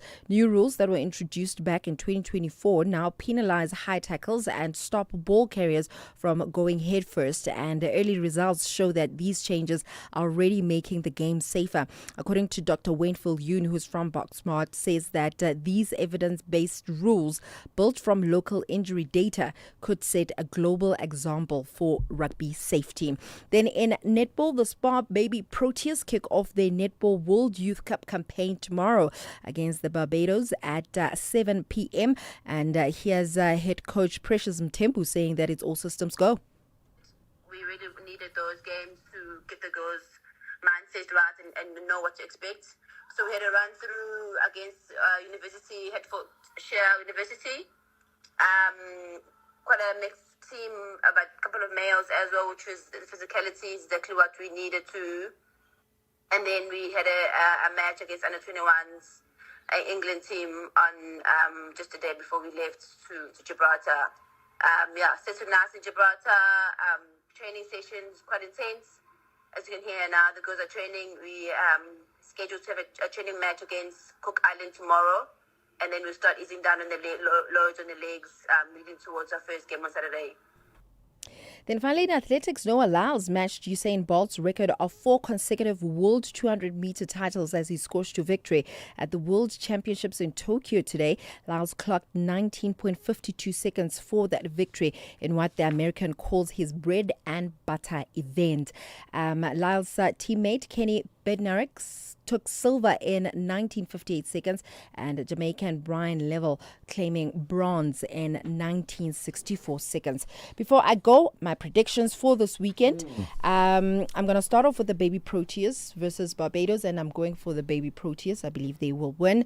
Proteas women playing against Pakistan. I believe South Africa will win this one. It was very hard choosing a match in the Premier League, but I'm going to go with Arsenal and Man City because I was talking about that. And I think Arsenal is going to win this one. Arsenal. Yo. Okay. Then Stellenbosch versus Richards Bay. I see a draw. And then in terms of F1, I think Norris is going to take that one. And here's a question. Lando Norris. Well, Ruben Amorim, this is like a prediction. Will he survive this weekend? I wonder. Against Chelsea. Yeah. By the way, they interviewed him. Yeah. Fascinating press conference just now. And they said, you've been speaking to the boss, Ratcliffe, because we know you met. You have met, right? And he said, yeah. I was like, what did you talk about? Now, he's a bit of a charmer, right? And he's like, actually, he's just offered me a new contract. Yeah. Bit of a laugh. Well, with that said, ke nna tumeng kgapele, Modimo ke yo. If you think you cannot afford a lawyer, think again. Clientele Legal has made professional legal services affordable for you. Whether it's a civil, criminal, or labor-related matter. This is SAFM. Just tell me about how this concert series fits in with what you are trying to do with these young people.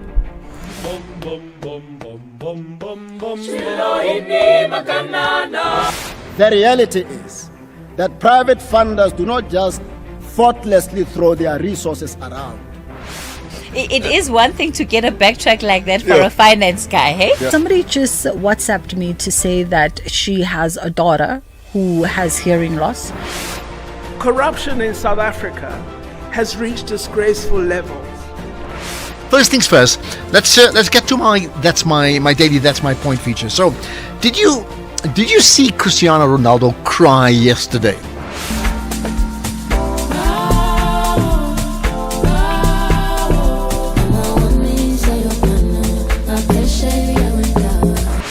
This is SAFM. Ball for an estimated 77 million rand. And Powerball Plus for an estimated 66 million rand today. Buy your tickets now in store on nationallottery.co.za, the mobile app, cell phone banking, or simply dial *120*7529# for USSD. Panda, Pusha, play. Players must be 18 years old or play responsibly. E2 is the proud operator of the National Lottery. Hi, I'm Khomotso KG Mweketi, and I believe in music's ability to connect, to heal, to remind, and to bring joy. And each week on my Saturday and Sunday show Seasons right here on SAFM, I endeavor to do just that. So join the movement of Seasons every Saturday and Sunday, 10 a.m. to 1 p.m. It's addictive. You might invite a friend. Seasons, only on SAFM 104 to 107 nationwide with me, KG Mweketi. Because where words fail, music speaks. Ashraf Garda on the National Pulse. Well, in being on the National Pulse, I speak to you, and I certainly speak to Professor John McKenny, who is my fireside chat guest today, right? He's the founding Vice-Chancellor of the former University of Bophuthatswana, which is now called the Northwest University. So let's go back after that pause to Prof. McKenny. Thanks for your patience. Now, you may have heard just before the break, Lindy asking, what's your take on multilingualism and at universities where effectively learners are taught in multiple languages?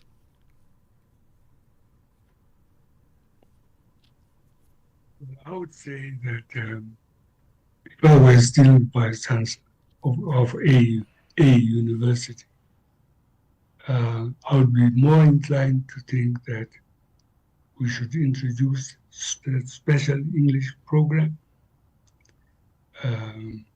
so that our students can gain reading comprehension and be successful in their performance. Now, on the other hand, if parents want their children to learn some of the local languages, they should be aware that these students are limiting their exposure to international knowledge. Learning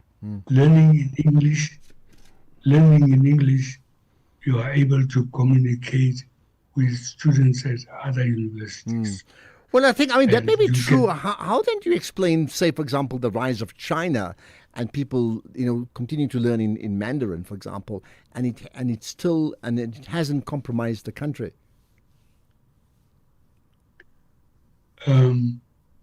Well, the thing is that if we introduce the African languages, there are about how many of them? About 11 or 12 of them. So shall we have the necessary facilities and resources to be able to do that? Or are we going to be highly selective and only take the more popular African languages? So it creates a bit of a problem. Yeah, it certainly that does. is Yeah. why- Tell me, in terms of your working at the University of Maputo, Tswana, I would have thought that you would have come across someone like the leader of that region, Lucas Mangope. I would think so. What was your relationship with him, and what was your sense of what he felt about education? He was very dedicated to education. He went to high school at St. Peter's in Rosettenville, Johannesburg. And I also come from St. Peter's at Rosettenville. And we were ingrained in the love for education and helping other people, students, lecturers, helping them to realize their potential.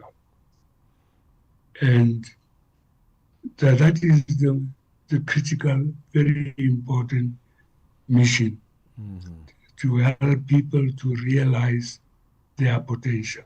So we were in harmony with him on that score. Okay. The problem, of course, is that governments always want to infringe on what universities are doing. When we see today, even in the USA, but with the President Mangope, he at the beginning he left the university entirely to do what the universities ought to do. But of course, in the course of time, when students now start on strikes in boycotts in support of South African students, then of course there was a problem, because there was a clash now between the students and the president. How did you manage between that clash? How did you fit in? Yes. My perception was this. I am a vice chancellor of the university. The university, and my role is to keep the university open. And so students should learn, and not to keep it closed because because the students were maybe annoying the president by sympathizing with the students who are striking in South Africa. So my attitude was, my business is to open the university, to teach students. And now comes the question, can we convince the president to realize that students internationally behave in a certain way? Otherwise, they would not be the kind of students that we see internationally and also in South Africa. Yeah, it's a good point. Let's move on to I want to move on to a recognition that is linked really to that university called Northwest, that a recognition of your legacy that happens in the first week of October. Tell me about that.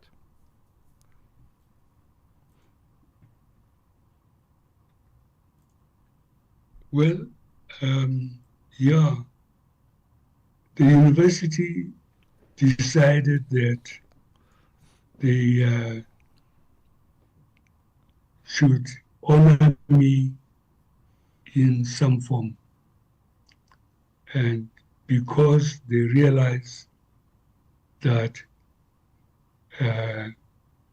they called me a visionary leader, and I was able to, with the help of the staff, of course, establish a university from the ground. And especially that some people were very skeptical about it because it's a university in the bush, as it were. And will it be able to rise up to the level of some like our universities, like Wits or Cape Town University? Will this one be able to reach those heights? Yeah. So what does the recognition mean? What does the recognition then mean for you? I mean, all these years later, you're now acknowledged for the work that you've done. What does it mean for you personally? Well, it's a certain sense of fulfillment because when I was a youngster, my parents opened up a night school, and I was still in primary,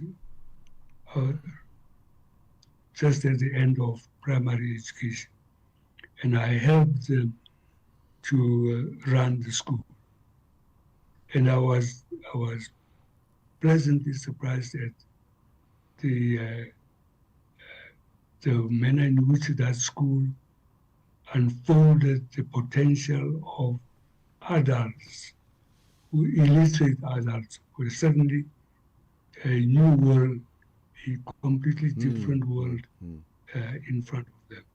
Yeah. And with me, it was the same. We were able to satisfy South African universities that we can set the same standard of education and research which one sees. And I would think that the region is richer for that. I want to find out from you about your early days and your family, and we'll do that right after this. SPAR brings you Super Savings. Get 450-gram Bacoma Wheat Bix for $26.99 and 50 megs free data on Spar Mobile. Or 750-gram Nola Mayonnaise for $38.99 and 100 megs free data on Spar Mobile.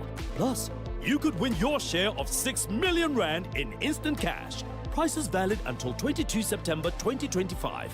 While stocks last. T's and C's apply.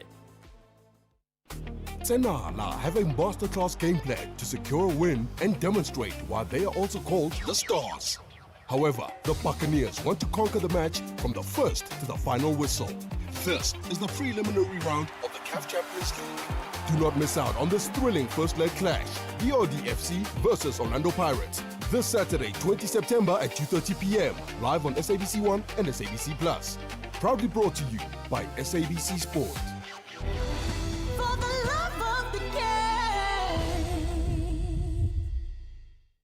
Let's rewind 6 years, when Twitter was still Twitter, not a letter of the alphabet. TikTok was simply the sound your clock made. And Zoom just meant enlarging a picture. So it makes you wonder, what will the next 6 years bring? Ohino trucks now come standard with a 6-year drivetrain warranty, covering everything from pistons to gears. So although a lot can change in 6 years, our warranty promise won't. T's and C's apply. Hino, all the way. You're listening to the National Pulse on SAFM. SAFM. And we've got about 8 minutes with Professor John McKenny as part of our Friday Fireside Chat. He's the former Vice-Chancellor at the University of Botswana, now called the University of Northwest. He'll be honoured by the university, I think in the first week of, will happen in the first week of August. I wonder, just before we wrap up, I'm curious to know your family background, where you come from, and the family influences that set you up in this career of education and excellence.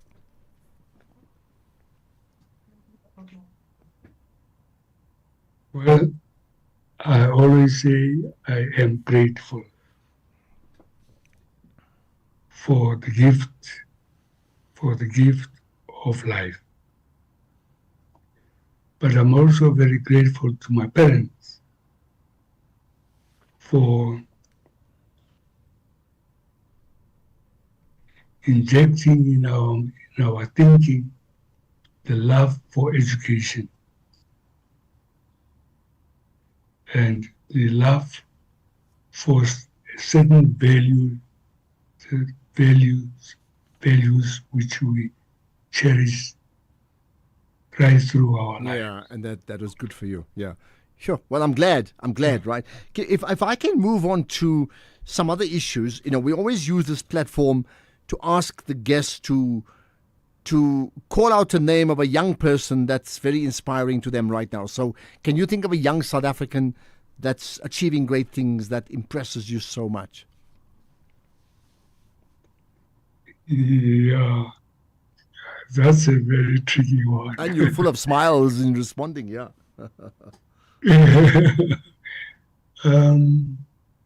Well,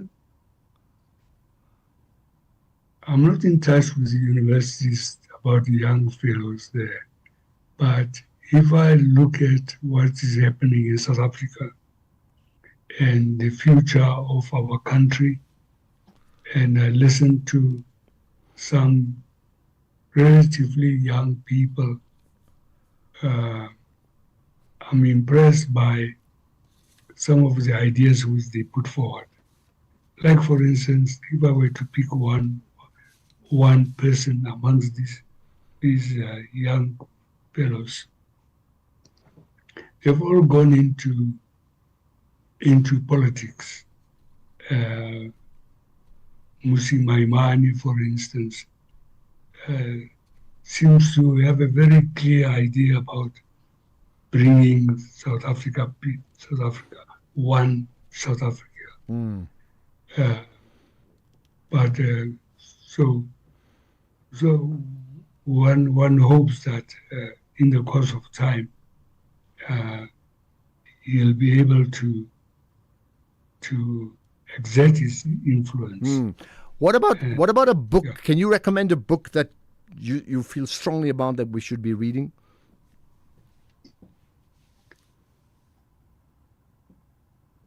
Well, I'm thinking of something that will help to unfold the potential of young people. Is a book compiled by Harvard University, and the title of the book is Managing Oneself, Managing Yourself. And that book explains in different ways how they put forward ideas about how to manage yourself. Okay, I'm going to read that book for sure, right? Yeah, I'm definitely going to read it. Even now, at your advanced age, at 90, is there one person that you've never met but you would so like to take out to lunch? Yeah, I would love to meet.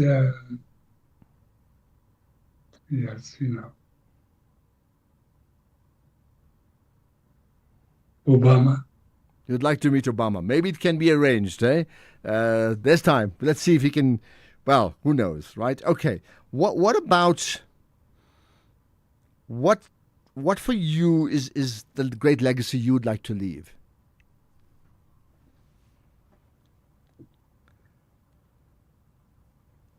I would like to.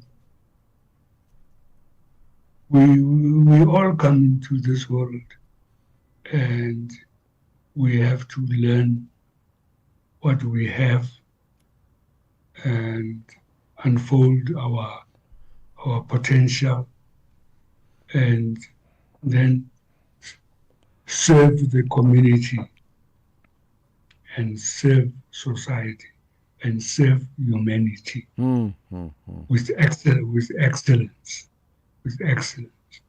and do our best. Yeah, very true. So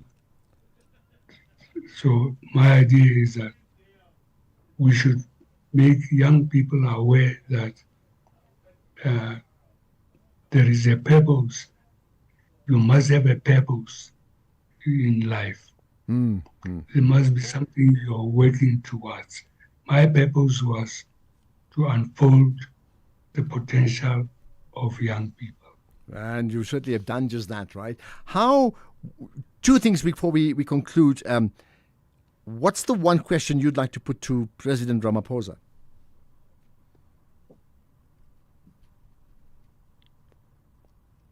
Yeah.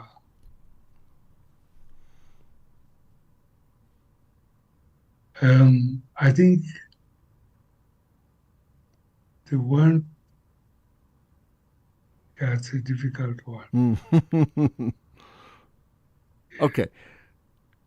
Can't think of it. That's No. difficult. All right. Just the last thing then before we say goodbye. How would you like South Africa to remember you?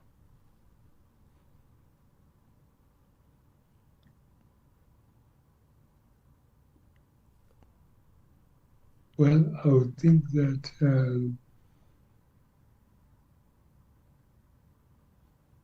that I had the opportunity to encourage young people to learn. And one has to learn right through life. Yeah, true. Well, yeah. You learn not only at a school or university, but you also learn about life as such. Okay. Professor John McKenny, it's been a real privilege talking to you. Thank you for sharing so much of your life and the gold nuggets that have emerged certainly from this conversation, but of course established from foundations long before. Much appreciate your time. Thank you and best wishes for that big event at the Northwest University in October. Much appreciate your time. Right, that's it. That's the show. Enjoy it's the weekend. Enjoy it. And we'll talk again on Monday with the National Pulse. Here's the news at 6.